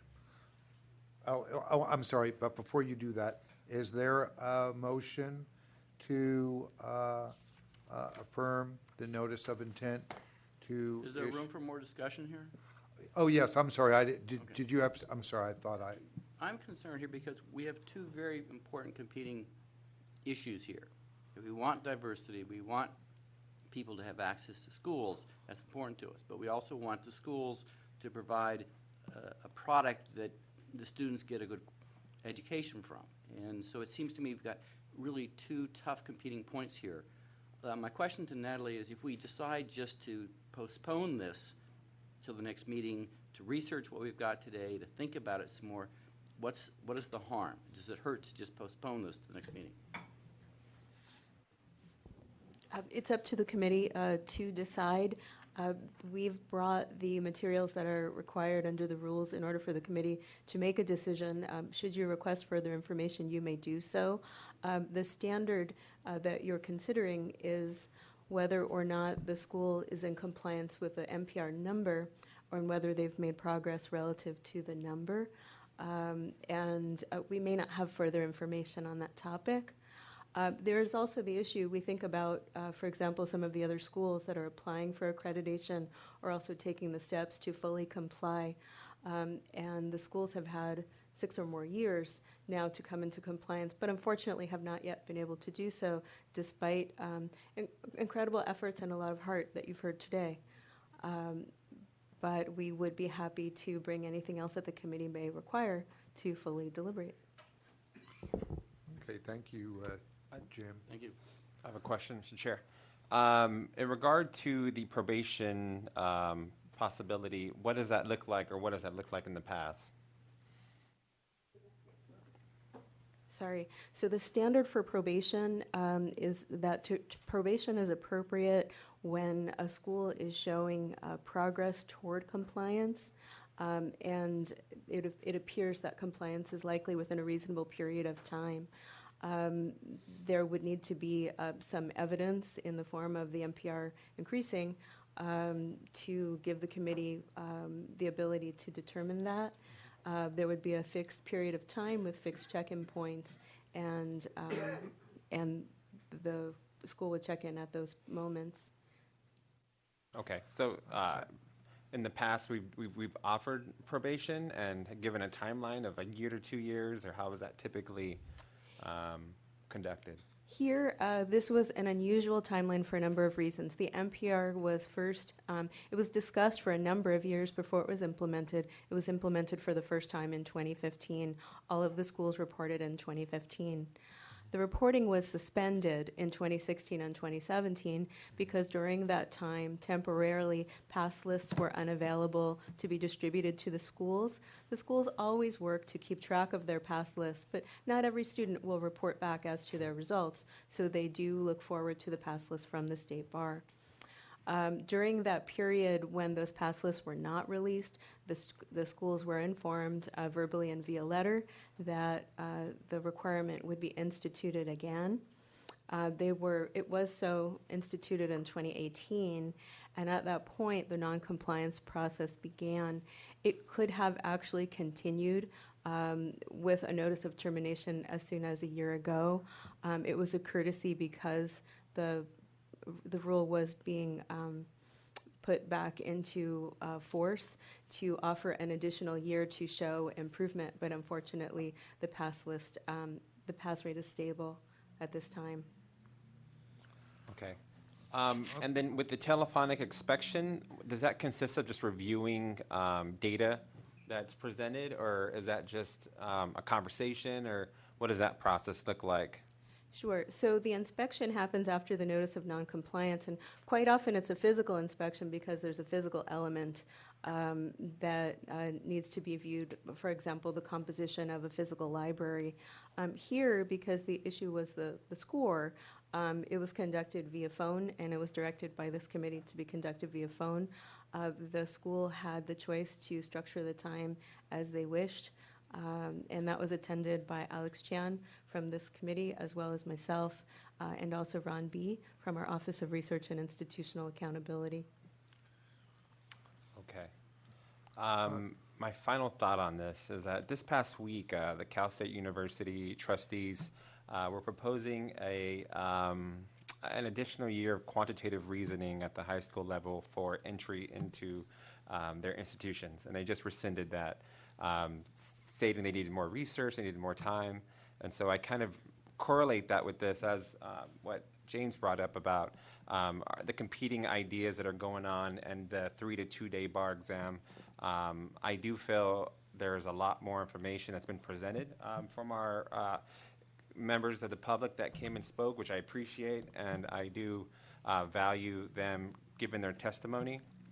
So with that being said, I do want to provide a motion to table this so we could get more research and kind of dive into the details a little bit more, considering we just received some more information from the public. That's my Okay, motion. thank you. Well, first, let's address the committee recommendation, which is, Robbie? oh, I'm sorry, Paul. In answer to the question about whether the two-day exam affected pass rates, the report we received this morning said that it did not from our psychometrician. So I'm not sure that's an open question. I shared Jim's dilemma about balancing the need to protect the consumers, in this case the law students, against spending lots of money for an education that won't empower them to pay that money back because it's insufficient for them to pass the bar. But I think that decision has been made in the form of the NPR rule. We've decided that to be an accredited school, you have to produce, at least at the 40% level, successful bar passers. So, and knowing that that they don't have to go out of business, they simply have to go back into the business of having their students pass the first year exam before they can continue further. That may strike the best balance here, because it will let the consumer know after 1 year rather than 4 years that it's not going to work out for them. And if they, to the extent they are trying to provide just a general understanding of law that's not focused on making lawyers who pass the bar exam, there are programs like that, and I think a couple of our schools even offer degrees that are not JDs, but it's kind of an understanding of the law. So I'm not sure that we would achieve anything by postponing this. Their numbers do not suggest that they are on the cusp of meeting the NPR anytime soon. Okay, thank you. Any other comments then? I'm going to go with follow our agenda here. There is a recommendation that the committee issue a notice of intent to terminate the accreditation of Pacific Coast University School of Law. Is there Chair, a motion? I made a motion to table, so Yeah, with the. I'm with going this- with this one first. Okay. I know you have. All right. And I am doing this one first. Okay, but if it gets a second, then it precedes the recommendations. I'm just trying to present that as Robert's Yeah. Rules of Order. Or Yeah, okay, well, I appreciate that, but I'm gonna see if we have a motion and a second for the recommendation that's on our agenda first. Is there a motion to adopt the recommendation of staff and the committee? Okay, and is there a second? Okay, so moved by Mr. Kramer and seconded by, who was that? Dr. Agatep? All right, and now, Ms. Wong, I'm going to ask you, if you don't mind, I want to poll our membership for this, so remember, or, oh, I'm sorry, go ahead, Mr. Kramer.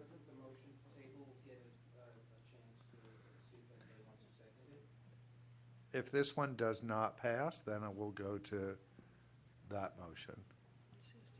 Can we get an opinion from Caroline, please? Okay, Because yeah. I'm familiar with Robert's Rules, and the motion to table precedes any other motion. Okay.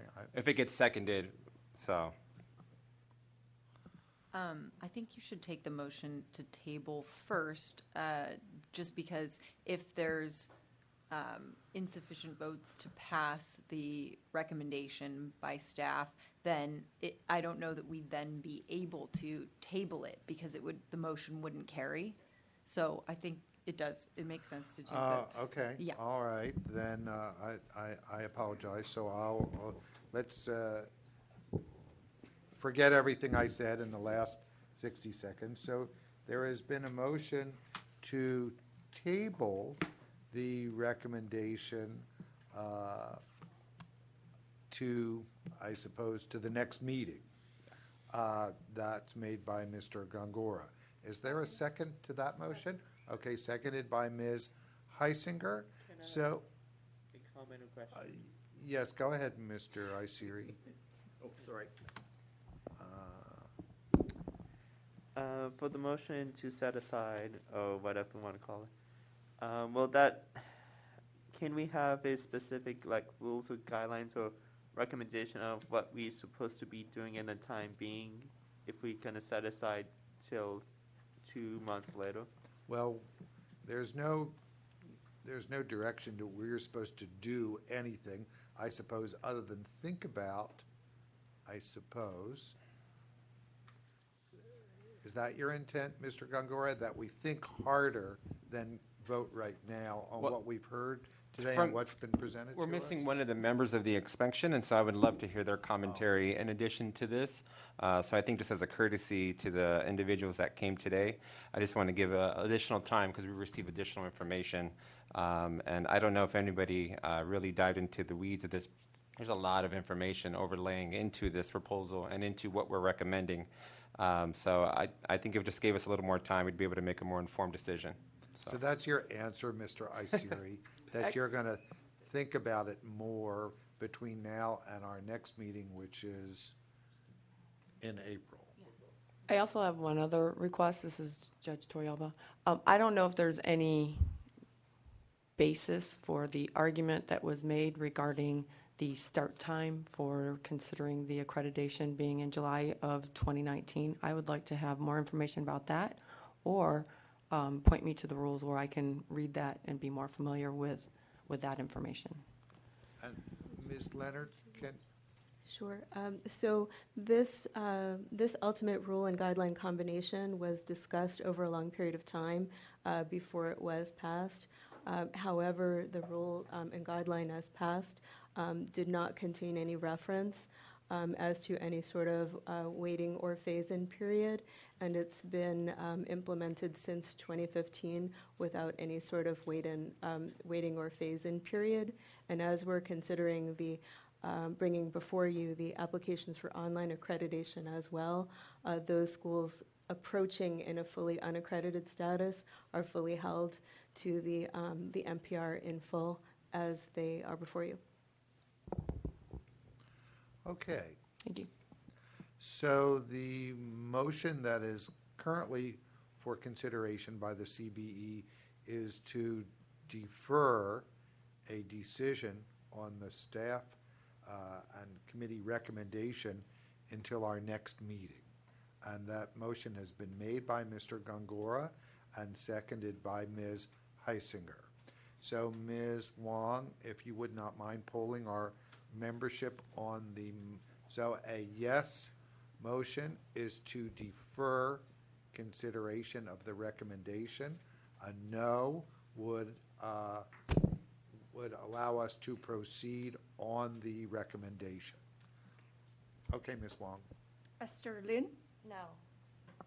Anjali Agapta, No. James Bolton, No. James Afting, Yes. Karim Gongora, Yes. Dolores Heisinger, Yes. Michael Iseri, Yes. Larry Kaplan, Yes. Alex Lawrence, No. Bethany Pick, Vince Reyes, Yes. Judge Toriyaba, Yes.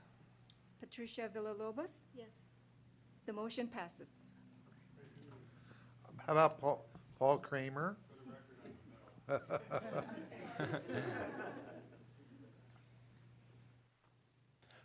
For clarity, Caroline, a motion to table with a second doesn't require a nat body vote, but I'm just trying to see if we are on Robert's Rules of Order or what we follow or what the general practice is. I'm just trying to come to our consensus of what we follow procedurally.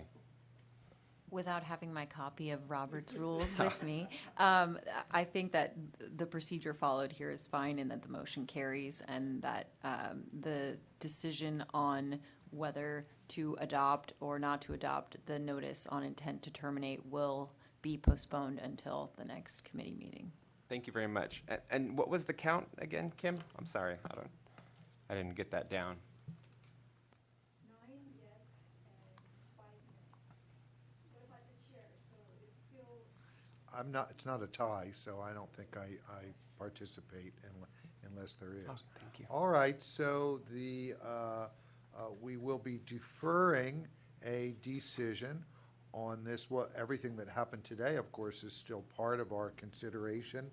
We have been provided materials by members of the public for our review, and I suppose I would encourage all members to review those as well, and we will address this at the next CBE meeting. Okay? And Mr. Chair, I can ensure that a copy of these materials distributed today are sent to the committee electronically. Okay, thank you. And now I believe it's time to take a break for our lunch. We do have quite a long agenda still, so I want to make this a bit of a working lunch. Let's come back, if it's okay, in 30 minutes at 1:15. Please feel free to bring your plates back with you so we can get going and get through the rest of our calendar. All right, thanks very much. So we're adjourned until 1:15.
members and welcome guests. It is time to return to the Lawrence Show, as we call it, the Alex Lawrence Show. Yeah, right, and friends. Let's see if everybody is in their seats. Is anybody just right out in the hall here, or can we just go ahead? Yeah, just. Oh, nobody's there? Nobody's there? Nobody's there? Okay. All right. So when we took our lunch break, we had just finished item D on our Ed Standards agenda.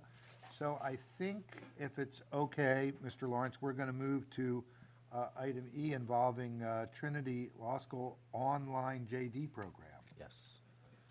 Thank you. So open agenda item 404, action on request for a major change, Trinity Law School online JD program. The school seeking permission to offer a fully online JD program in addition to its fixed facility classroom program. Just for some background, last year in May 2019, the State Bar California Board of Trustees ratified and released amended rules and guidelines allowing accredited law schools to use the major change process to seek permission to deliver their JD programs fully online in a hybrid online curriculum format. Hybrid online classroom format or via fixed facility classroom. Pursuant to the rules, a major change request must explain in detail any effect the change might have on the law school's compliance with the rules. When a law school increases its online offerings, it must maintain compliance with all the rules for accredited law schools and guidelines for accredited law schools. Brief background on Trinity Law School. It is an accredited law school, last inspected in 2015, and did receive a positive inspection report. Its NPR in 2018 was 44.6%, in 2019 was 44.7%, and its parent university has significant experience with online education. Regarding the proposed online JD program, Trinity will offer each core course in both a classroom version and an online version. Each version will have its own professor. The online courses have been created in collaboration with the Director of Online Programs and subject matter experts. Online courses will be introduced gradually year by year, and there's more details noted in the agenda write-up for you to review. The proposal complies with the rules and guidelines, including the required number of hours, as well as the opportunity to take at least 15 hours of practical skills training. There will be a compliant library, financing, and infrastructure provided by Trinity Law School. And the school has taken further action and optional steps to create a successful online program. It hired a director of online programs. The school is phasing in the online section slowly and limited enrollment to make sure the class size is reasonable to ensure teacher effectiveness. Natalie, do you want to add any more details? I just wanted to indicate that Dean Steves is here today from Trinity Law School, and so if any questions do arise, he let us know that he's fully available to answer your questions.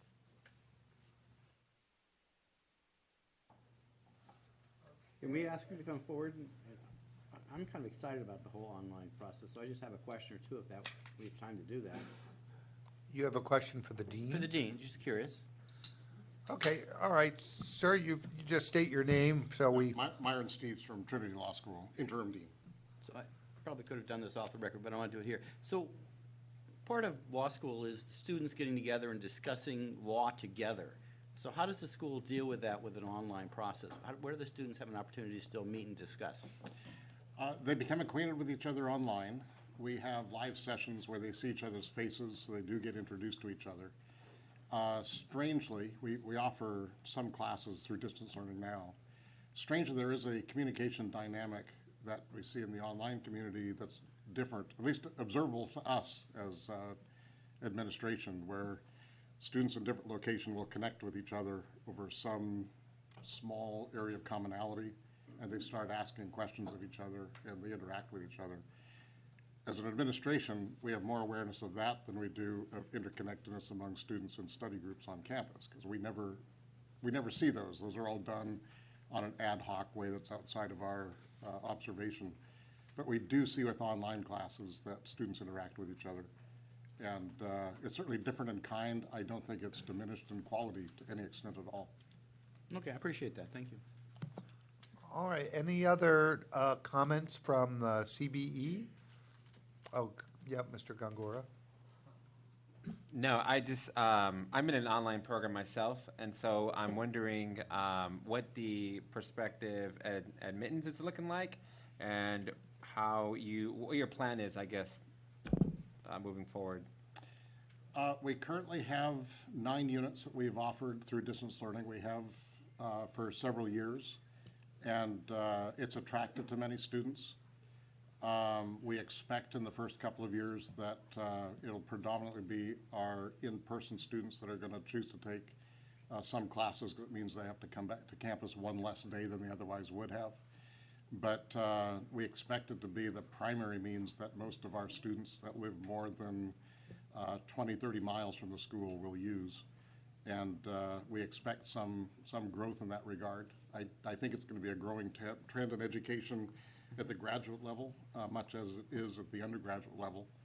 And our hope is that this is going to be an area of growth and expansion for us, and not just neutral in its cost and benefit. Thank you. Okay. Dean, you kind of ended up answering questions first. Was there anything else that you wanted to add while you're up front? No, I think everything that we have to say to demonstrate the value of this is in the materials we submitted. And I read the staff's recommendation and agree with the recommendation there. And while I'm happy to answer questions, I think you get the full sense of what we're doing from what's presented there. Okay. Well, there is a staff recommendation for a major change to Trinity Law School's online program. Is there a motion to approve the staff recommendation? Okay, made by Mr. Efting. Any second? Second by Mr. Gongora. And I'm going to call for a vote. All in favor? Aye. And any opposed? All right, abstain? No. Well, monumental decision today, the State Bar. Thank you very much, Dean, and thank you, committee. Moving on to letter F, involving the JFK University College of Law online program. Mr. Lawrence? Sure. Agenda item 405, action on request for a major change, John F. Kennedy University College of Online JD program. The school has filed a request seeking permission from the Committee of Bar Examiners to offer a fully online JD program in addition to its fixed facility classroom program. Just a little bit of background, the law school is an accredited law school since 1981. It is part of the John F. Kennedy University that is also an affiliate of the National University System. The law school's NPR in 2018 was 48.8%. In 2019 was 44.4%, and the school is currently in compliance. John F. Kennedy University already has experience in designing online education programs in other disciplines. So development of the online JD program is already underway through a partnership between the school and the national education partners. The proposed online JD program will use the same course structure utilized in the classroom JD program. Each online class will also include pre-tests, online discussions, post-tests, and more, as outlined in the agenda information. The proposed complies with the rules and guidelines and provides the required opportunity to offer 15 hours of practice-based skills. A compliant library, financing, and infrastructure will be provided by the school as well. Natalie, any other information? Sure. Thank you, Alex. Just a couple of things. The first one is I want to highlight something that Alex said. He indicated that the courses are under development, and in case anyone thought, hey, why are they under development already? I will remind the committee that the accredited schools were already allowed to offer up to 12 hours on their own, and so the school would have been in compliance to start that development and could use it in any case, and put this request forward before considering going over that 12 in a proper manner. And also, we have Dean Lisa Hutton from the school here today, again available to answer questions. Okay, thank you, Alex and Natalie. Any CBE members with any comments? Can I ask the dean the same question about the camaraderie between the students and how the school's handling that? Yeah, absolutely. You have to press the button that says the green on. That makes more sense. Thanks for having me and for this consideration of this proposal. So, remind me, the question was around student-to-student interaction, or repeat? Right, we had study groups when I was in law school 1,000 years ago. Right. And so that's how we talked about law and how the online students are handling that. Yeah, so we've had a lot of conversations about the need to keep the student-to-student interaction and student connectedness as part of the online program. So there's a couple things that we intend to do. The first is to mandate an in-person, on-campus orientation that would take place over a weekend, a Friday, Saturday, Sunday, to orient the students to each other and to the law school model. We are, hoping there'll obviously be discussion boards where students will be able to interact and to comment back and forth on each other's analysis. Also, putting students, it's going to depend geographically of where the students come from. Right now, what we're seeing with our admissions, we started a spring class, and the spring class knows that they're on ground. They also know that I'm here today with the possibility of moving into the online starting in fall 2020 should this committee approve. And those students are all from our local region, right? Partly because they know they have to be there in spring and in the summer term on campus. So the utilization of our classrooms now and the university campus is something we can open up to them. And for the students that come regionally from other areas, we hope we can put them in clusters so they can work together in very much the way you and I met with our study groups when we were in law school. So we're looking and we're seeking new and innovative ways to do that. Thank you, Dean. Was there anything else that you wanted to add this afternoon? No, I could talk about this till I'm blue in the face, and so no, not at all. We will not be asking you to do that. Good. Okay, thank you very much for thank your you. comments. Thank you. All right. Oh, I'm sorry, Natalie? So, Mr. Chair, I might add that the application from JFK was one of the most thorough applications I think this committee has ever received. In order to ensure the compliance of the application, it reviewed each and every relevant rule and guideline, whether it appeared related to the online program or not. It made the consideration very easy and very thorough. Thank you. And I just want to say, even though we're in the middle of it, how thorough you and Mr. Lawrence have been in your vetting thus far. It's a credit to this subcommittee on the Committee of Bar Examiners. And I also want to say that the vice chair of that subcommittee was sadly Mr. Fox, so that this work can continue. I'm not going to burden anyone else with an assignment. I have asked our vice chair, Esther Lynn, if she would take over Mr. Fox's vice chair duties on that subcommittee, and she graciously agreed to do so. So I'm not going to have to do any more shuffling around. Esther will be the vice chair on that committee for the remainder of my term. Okay, let's see. There is a recommendation for a major change with the John F. Kennedy University College of Law online JD program. Is there a motion to approve that recommendation? So moved. And that's moved by Ms. Esther Lynn. Any second there? Second by Ms. Peak. All in favor? Aye. Any opposed or abstain? All right, that motion passes. Thank you very much. Next, let's keep moving here to item G on our agenda. This is a provisional accreditation application with Concord Law School. Yes, great. So that's item 406. Concord Law School is a registered unaccredited distance law school. The school has filed an application seeking provisional or full accreditation. And as a reminder, the committee's rules regarding accreditation for a registered unaccredited school must submit an application and detailed self-study demonstrating how it complies with rules and guidelines for accredited law schools or plans to do so in the future. The application includes a plan for program transition and a plan for enrolled law students in their current program or allowing students to apply to the accredited program. Now, when the committee reviews an application for provisional accreditation, it will take one of the following actions.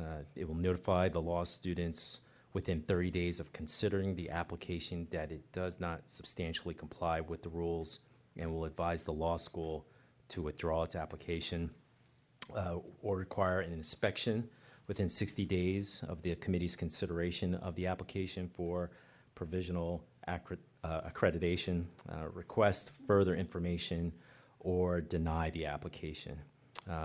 Before being granted provisional or full accreditation, the State Bar must conduct an inspection. Concord plans to utilize its current online JD curriculum. It will reconfigure the order the subjects are taught to create 3 15-week terms. The school provided a detailed explanation of the proposed sequence changes. The application for accreditation was comprehensive and thorough. The school represents that it is ready to proceed to an inspection to verify its substantial or full compliance in all areas. Natalie, do you want to add anything? Just to clarify and really amplify the procedure that Alex has laid out for you. So you considered 2 major changes for already accredited schools that wanted to expand their online programs. The process is a little different here for a school that is accredited. They put forth their proof of concept for their substantial or full compliance in their documents. And if you find that they have done so, then the next step is the inspection to verify. So the decision today would not be to grant provisional or full inspection, but rather to proceed to the inspection and to schedule within 60 days. And therein, you will have the opportunity to do an inspection within 60 days. So I will be reaching out to those of you who may be able to be available in March for such inspection. And then toward that end, again, we do have Dean Pritikin from Concord Law School here to answer questions. Thank you. Oh, okay, and I see someone approaching the dais there. Can you state your name, sir? Yes, I'm Martin Pritikin. I'm the Dean of Concord Law School at Purdue University Global. Did anyone on the CBE have any comments or questions specifically for the Dean? All right. Dean, did you have any comments you wanted to make on your own? Just briefly, I want to say that this quest towards creating a path to accreditation for fully online schools has been going on a lot longer than I've been the dean here since 2016, probably well over a decade, as Mr. Brandes could attest. And so even though today's vote is only to make a finding that we're likely to be in substantial compliance and therefore be eligible for inspection, to me personally, I know for a lot of people in this field, it is a monumental occasion. Concord Law School has been around since 1998. People have dedicated their lives to demonstrating the quality of online learning in the legal education setting. I believe that we already are in full compliance, and so I'm excited to get to this step and move to the next step of a site inspection and hopefully a vote in the near future. So I thank you all for your consideration of our application, and I know it's a lengthy self-study we submitted, but there's no questions, and I'm happy to keep my mouth shut and not try and snatch defeat from the jaws of victory. Okay, I would recommend that you do just that. So thank you very much, Dean, for your comments. So there is a recommendation.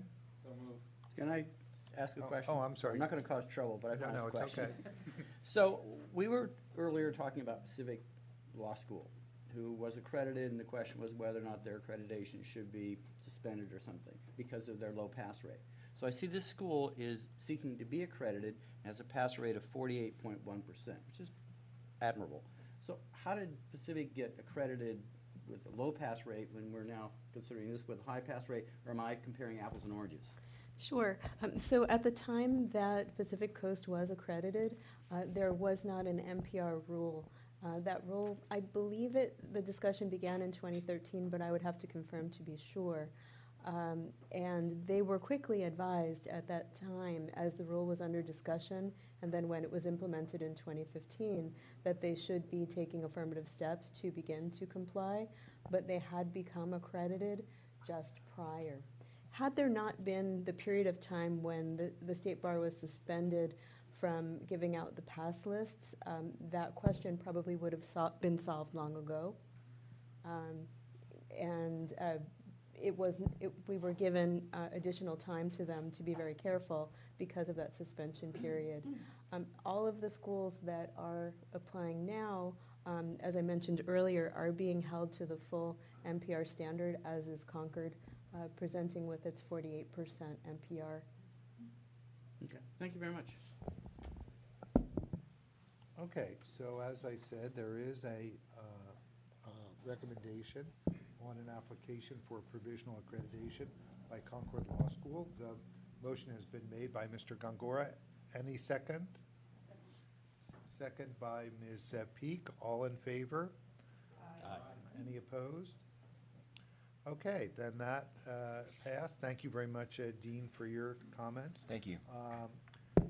But before we go to the next one, again, not to brag about the CBE, but because Mr. Gupta is here, I just wanted to say that one of the many recommendations of prior management, executive management, was that we not perform this function at all, and that it be farmed out to a vendor, I believe. And I hope that you see, as we all do, the attention and time and thoughtfulness given by staff and the CBE to these various recommendations for law schools. I mean, it's awesome. So thank you again, Alex and Natalie. And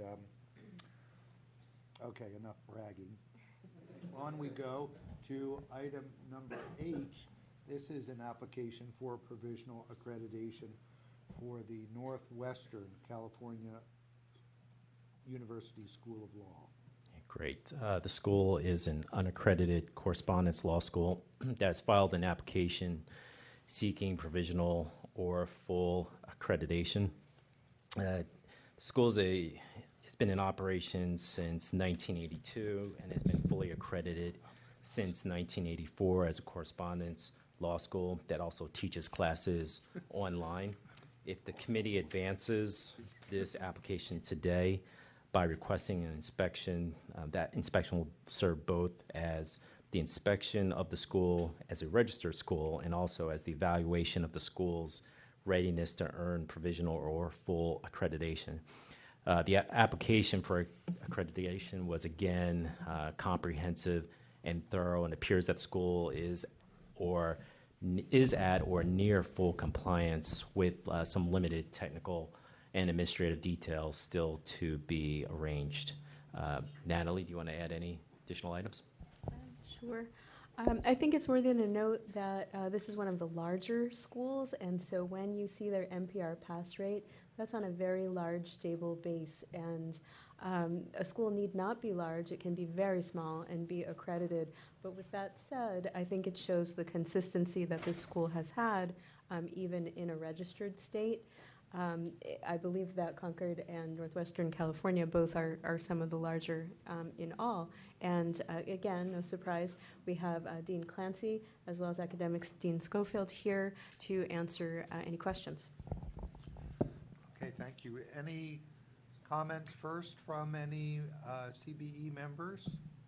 Okay, well, we've got two speakers apparently together. Do you like to have seats Yes. there, and Thank you. I just one at a time, just say your names and Yes, where you're again, my from. name is Michael Clancy. I'm the founder and dean of Northwestern California University. I started the school 38 years ago.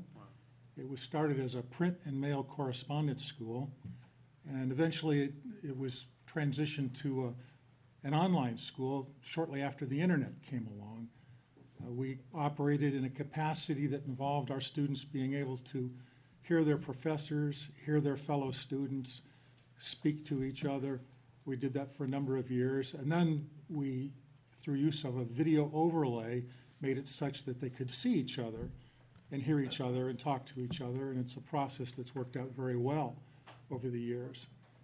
In the beginning, I must say that it was my hope and my dream that we would eventually be offered a pathway to accreditation. 18 years ago, I was put as a member on a task force, a state bar task force. The title of it was Online Accreditation. And we talked, those of us that were appointed to the task force. It included Dean Jack Getz from Concord, myself, and then deans from ABA schools, from the Cal schools. In the end, after many, many meetings over a period of a year, it was decided that that wasn't the time to accredit online law schools. But the recommendation was that eventually, when the technology gets to the point where it would justify accrediting law schools, when it's better than it was back then, that it should be revisited. And that happened, and I have to say, thank you so much for ultimately giving us a pathway to accreditation. Okay, thank you very much. And Ms., can you tell us your name? And I'm Barry Schofield, Academic Dean, and I'm also a graduate of Northwestern California University. So I attended the school online. My study group met online, so I wanted to answer that just for you, that I had my study partners. There were a group of 5 or 6 of us through law school that met regularly and from all across the country. But we became fast friends, I think probably similar to experiences in brick and mortar, in-person schools. okay, thank you very much. Any other comments from the CBE? All right, then. Let's see, we have a recommendation of an application for provisional accreditation for the Northwestern California University School of Law. Is there a motion to approve that recommendation? Moved by Ms. Lim. Any second? Second by Ms. Peak. All in favor, say aye. On any opposed? Okay, the motion passes. Thank you very much, Thank you. folks Thank and you. Dean, for your thoughtful comments today. Moving to letter I on our agenda. This is a request for major change for the University of West Los Angeles campus move. Mr. Lawrence? Thank you. Yes. So the University of West LA School of Law is seeking approval to relocate its campus with Chatsworth, California. The move would be within the same town, roughly a third of a mile from its current location. The new location allows the school to offer larger facilities and more parking at a lower cost. It'll expand from 6 to 8 classrooms. University of West LA is WASC accredited, and WASC has approved the change as well. Natalie, any other thoughts? Only to indicate that Dean Frickberg from the University of West LA Law School is here for any questions. Okay, any comments by the CBE? And was there public comment on this issue? Okay, I'm curious, University of West Los Angeles, you know, in LA traffic is 1 million miles from Chatsworth. I'm wondering where that name came from. That seems like a little false advertising for somebody that wants to be a West Sider and finds out they're in the valley. Yeah. Come on and tell us. Tell us the. tell us why you're pretending to be on the west side. Just have us, but first tell us your name and who you are. Jay Frickberg, Dean and alum from the University of West Los Angeles. UWA was founded in '66 in Culver City, which I would argue is on the west side. Our main campus is in Inglewood, which I would also argue is on the west side. We merged with the former San Fernando Valley Law School in 2002. So that's our branch campus we have in Chatsworth. I see. Okay. All right. Anything else that you wanted to add today? I'm just here to answer any questions. All right. Anything else, CBE? All right, very good. Well, then. I have a quick question.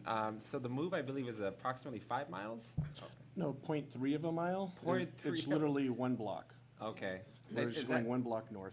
Is that common for us to do, or is general practice, or is there something we could?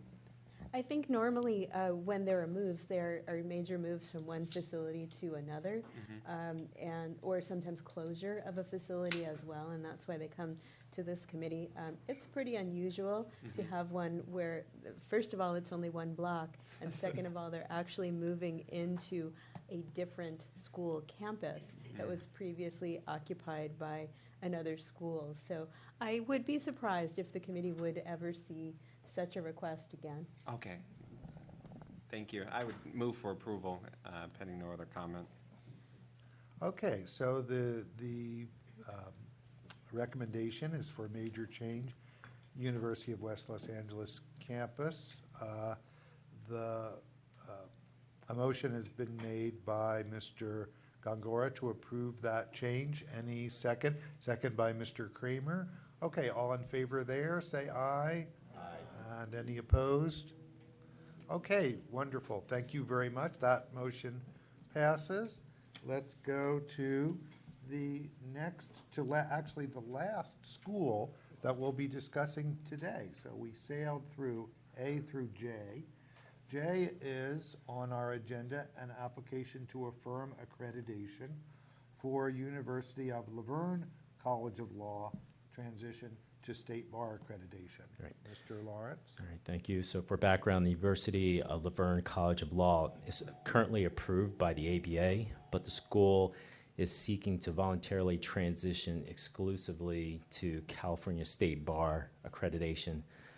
School will file a teach-out plan with the ABA seeking to allow its students currently enrolled to graduate under ABA approval, but new students to enroll under state bar approval starting in the fall 2020.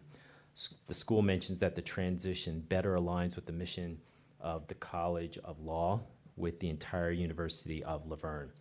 The school provided a comprehensive self-study report that addresses all aspects of full accreditation, including course content, verification of academic engagement, compliance with the minimum cumulative bar passage requirement, and more detailed in the report. The school's 2019 NPR calculation of 67.1% exceeds the minimum NPR requirement for compliance.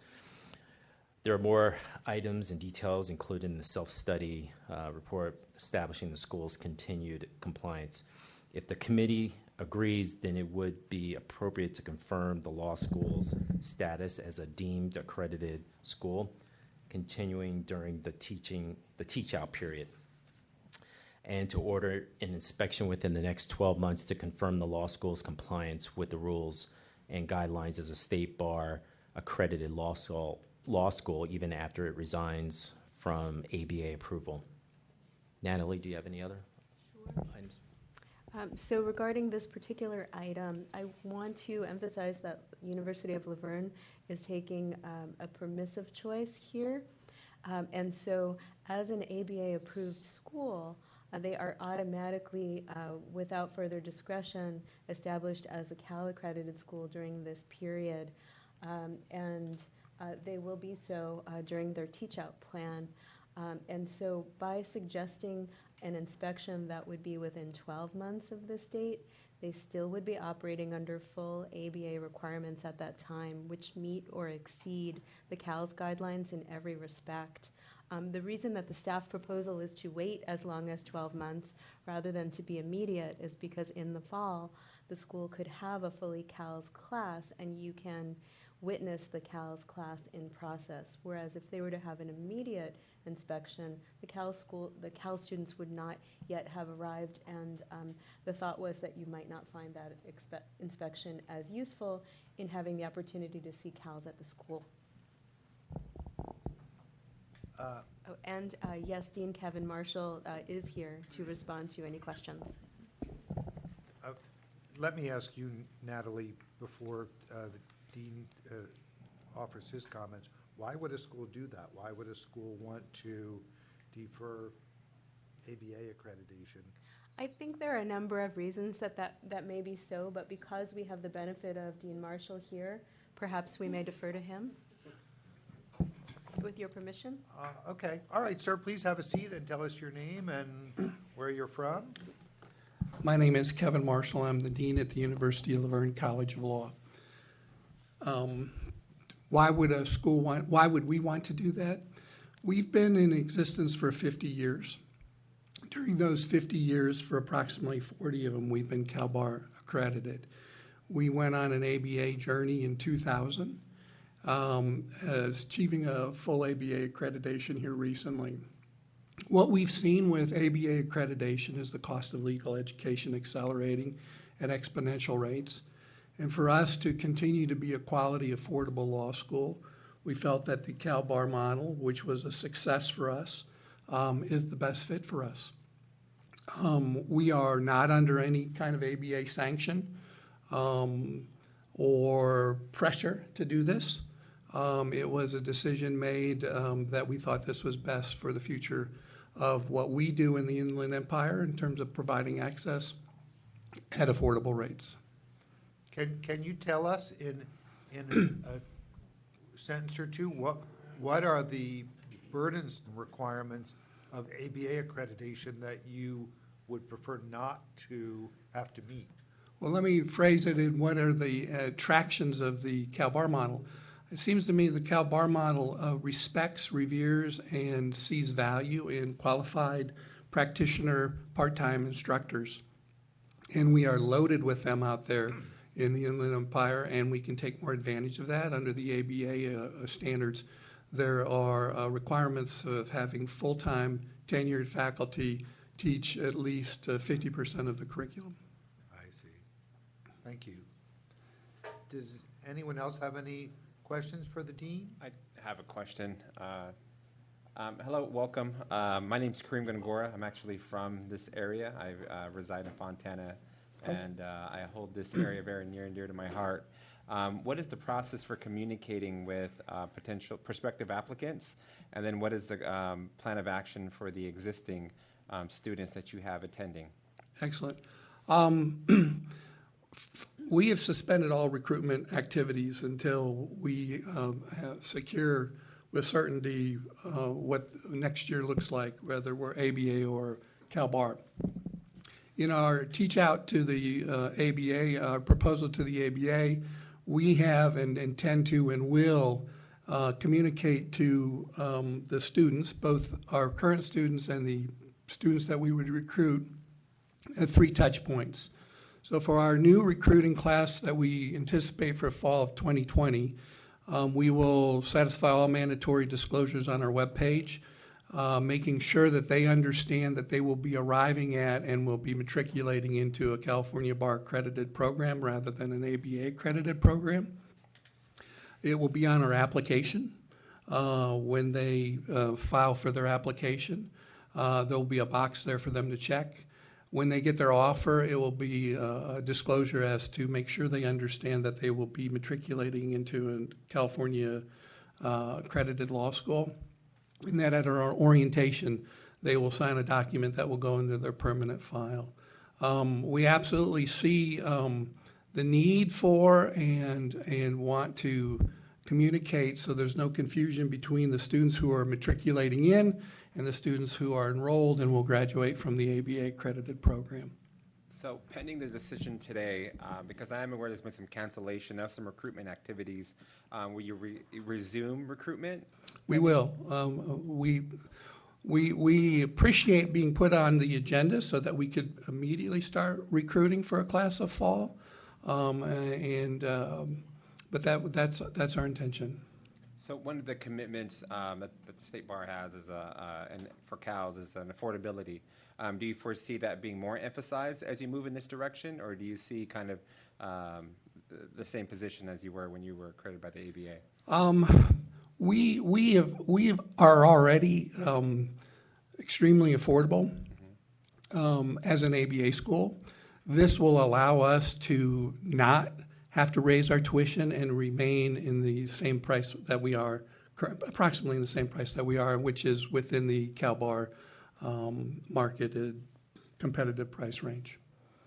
Thank you. I appreciate it. As an aside, the Inland Empire is 4.2 million people. It's bigger than the size of Delaware.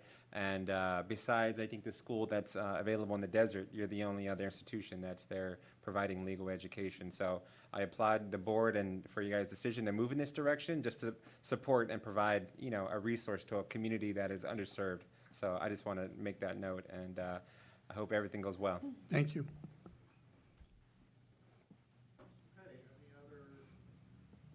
Comments about this transition? All right, so there is a application to affirm this accreditation transition to State Bar accreditation. Is there a motion to approve that application? Okay, motion made by Mr. Gongora. Any second? Second by Ms. Lim. All in favor? Any opposed?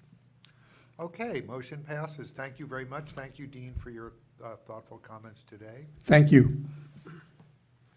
And Mr. Chair, can I echo something that you touched upon earlier, kind of bragging about the Cal accreditation process? My comments are kind of in line with the idea that communities like the Inland Empire are very underserved, underrepresented, and so when I see these type of opportunity schools come forward and have the ability to maintain their operations, it speaks measures about the power that we have over people's lives, and that acts as the justice mission that we have as a part of our mission. And so I just want to just underline that and really applaud the work of the staff and the committee in that and upholding that. So. thank you very much. Quite a brag fest today, I must say.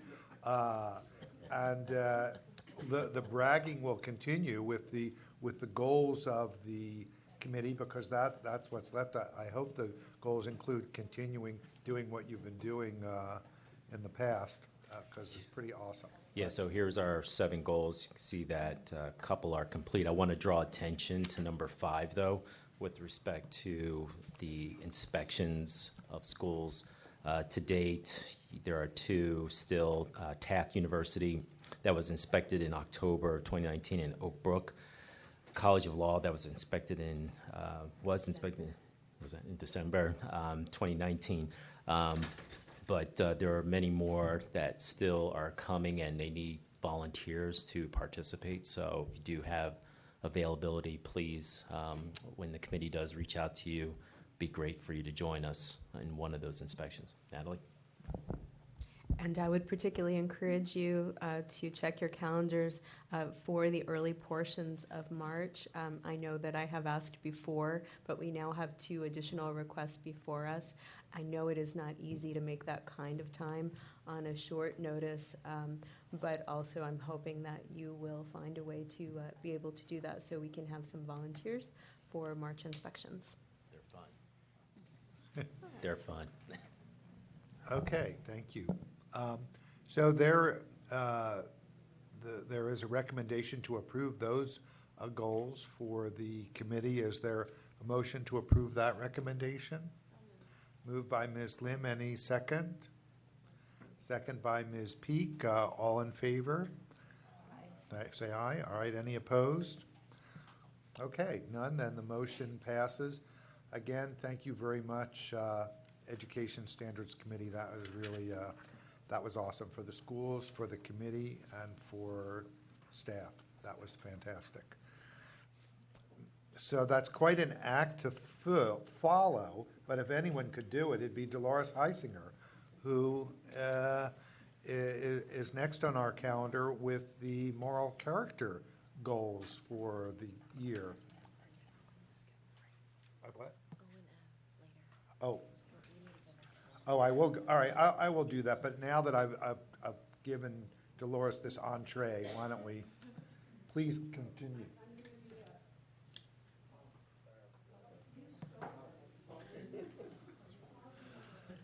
I'm bragging. I'm going to be a woman of few words here. Tara did an excellent job of reviewing the moral character goals during her presentation, and it's a short list to begin with, and we've completed a couple of them, and we're waiting to see the results of the moral character working group coming up in April. If any of the committee members can think of additional topics for presentations, that would be helpful. I think, Robbie, was it you that suggested a topic earlier, or someone did, anyway? So we will continue with the goals, and that's all there is to it. Thank you. So there is a recommendation to approve goals for the moral character. Is there any motion to approve that recommendation? So, made by Ms. Lim. Any second there? Seconded by Mr. Lawrence. All in favor, please say aye. Aye. Any opposed? Okay, then that is approved. Thank you very much, Dolores. Your few words were the perfect number of words for this very detailed meeting today. So let's go back where we always want to be with Tammy and Angeli at operations and management, the brains of the bar operation, I must say. So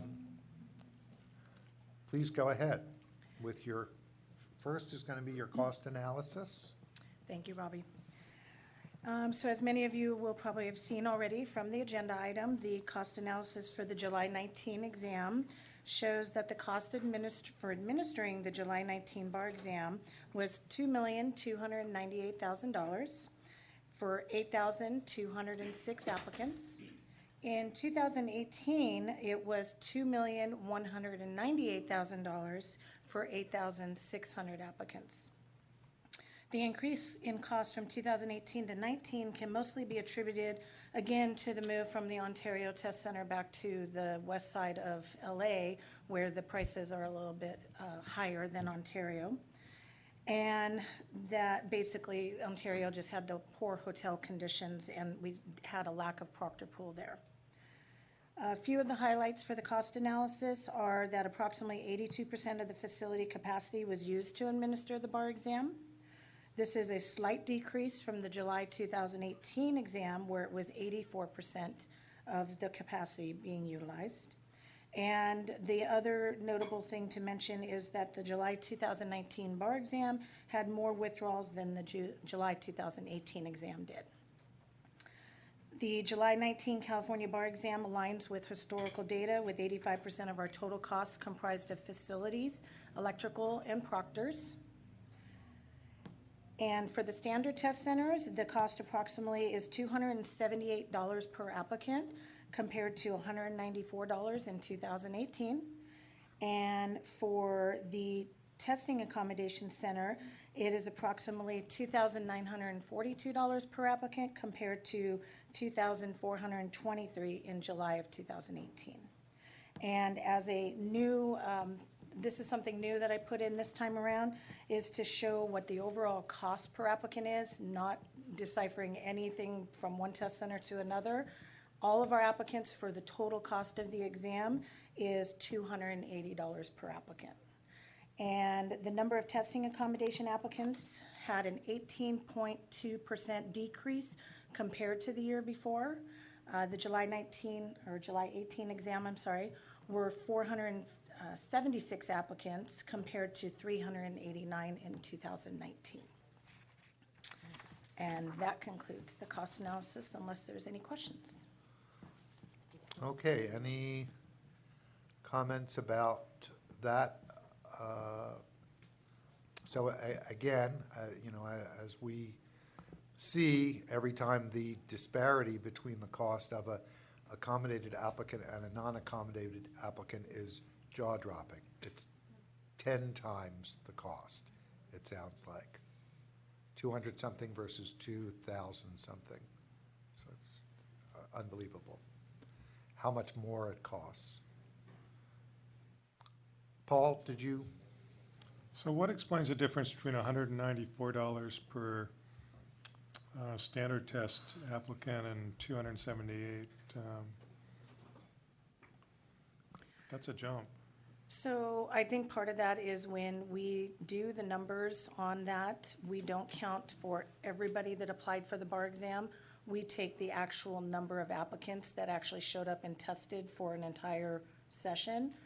So that can skew the numbers. When you look at the number from last year was 8,600 applicants versus 8,200 for July 19. So that is where it starts playing with that number because there was a decrease in the numbers. Still, that seems out of proportion, but, okay. Okay. Oh, yes, Michael? Comment. As a person who benefited from the testing accommodations or was receiving testing accommodations, you comment about the price discrepancies. I think it is justified, at least in my case. So just want to make a comment that even though there is a price discrepancy of that magnitude, that should not be the main reason to do much, evaluate the benefits other than the cost, I guess. Okay, thank you. And of course, I didn't mean to imply that we don't want to accommodate every applicant that needs it. I just think that, especially when you look at our accommodation calendar today, we just need to be aware of that. Perfectly understandable. I just want to preface that. Which is why I wanted to make sure I included this time that we showed the overall cost per applicant, not breaking it down by what type of test center, because I think that's important to see that our overall number is 280. That's not far off from a standard test center when you look at it, but to but try not to look at the two separate every single time and be able to see that whole number as well as a whole.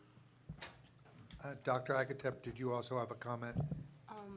When we try the virtual proctor process, will we have a separate cost breakout for that session?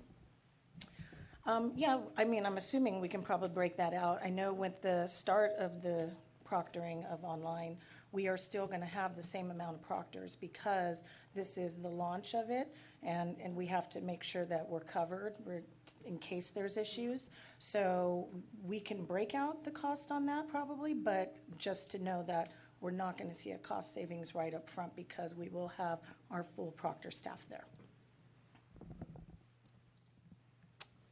Okay, anything else? All right, then moving on to the, I'm sorry. So there is there a motion to approve the cost analysis from the July 2019 bar? So moved. So moved by Mr. Kramer. Any second? Second by Mr. Lawrence. All in favor, please say aye. Aye. Any opposed? Okay, thank you. So that cost analysis is approved. Next, the lofty goals of operations and management. Dr. Agatep, I'm sure you want to share your thoughts about those. So as far as corrections on the goals, number 4 probably should be redated to April 2020. That's the psychometric impact. I do want to point out, because I certainly am looking forward to seeing the videos that are being made. that's going to become available spring of 2020. And I have a further correction to number 4.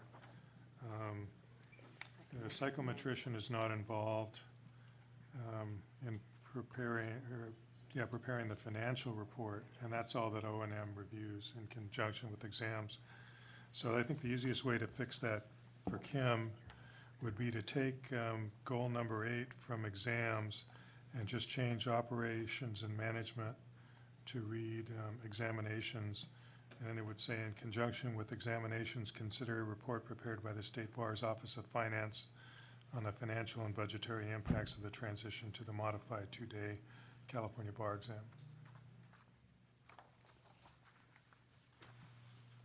Is that acceptable? That's acceptable to me. All right. Okay, so let's see.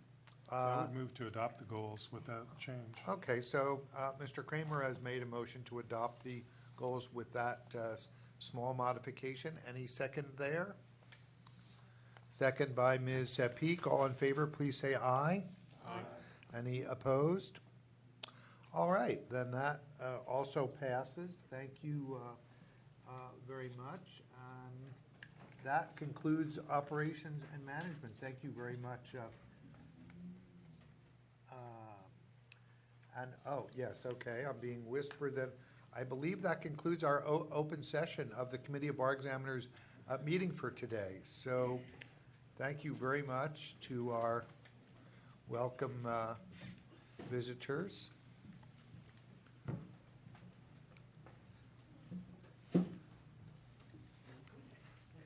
Can we keep going forward? Does anybody want to take a short break, or is everybody okay? Okay, then let's, just somebody let me know if I'm happy to keep going. So let's make sure that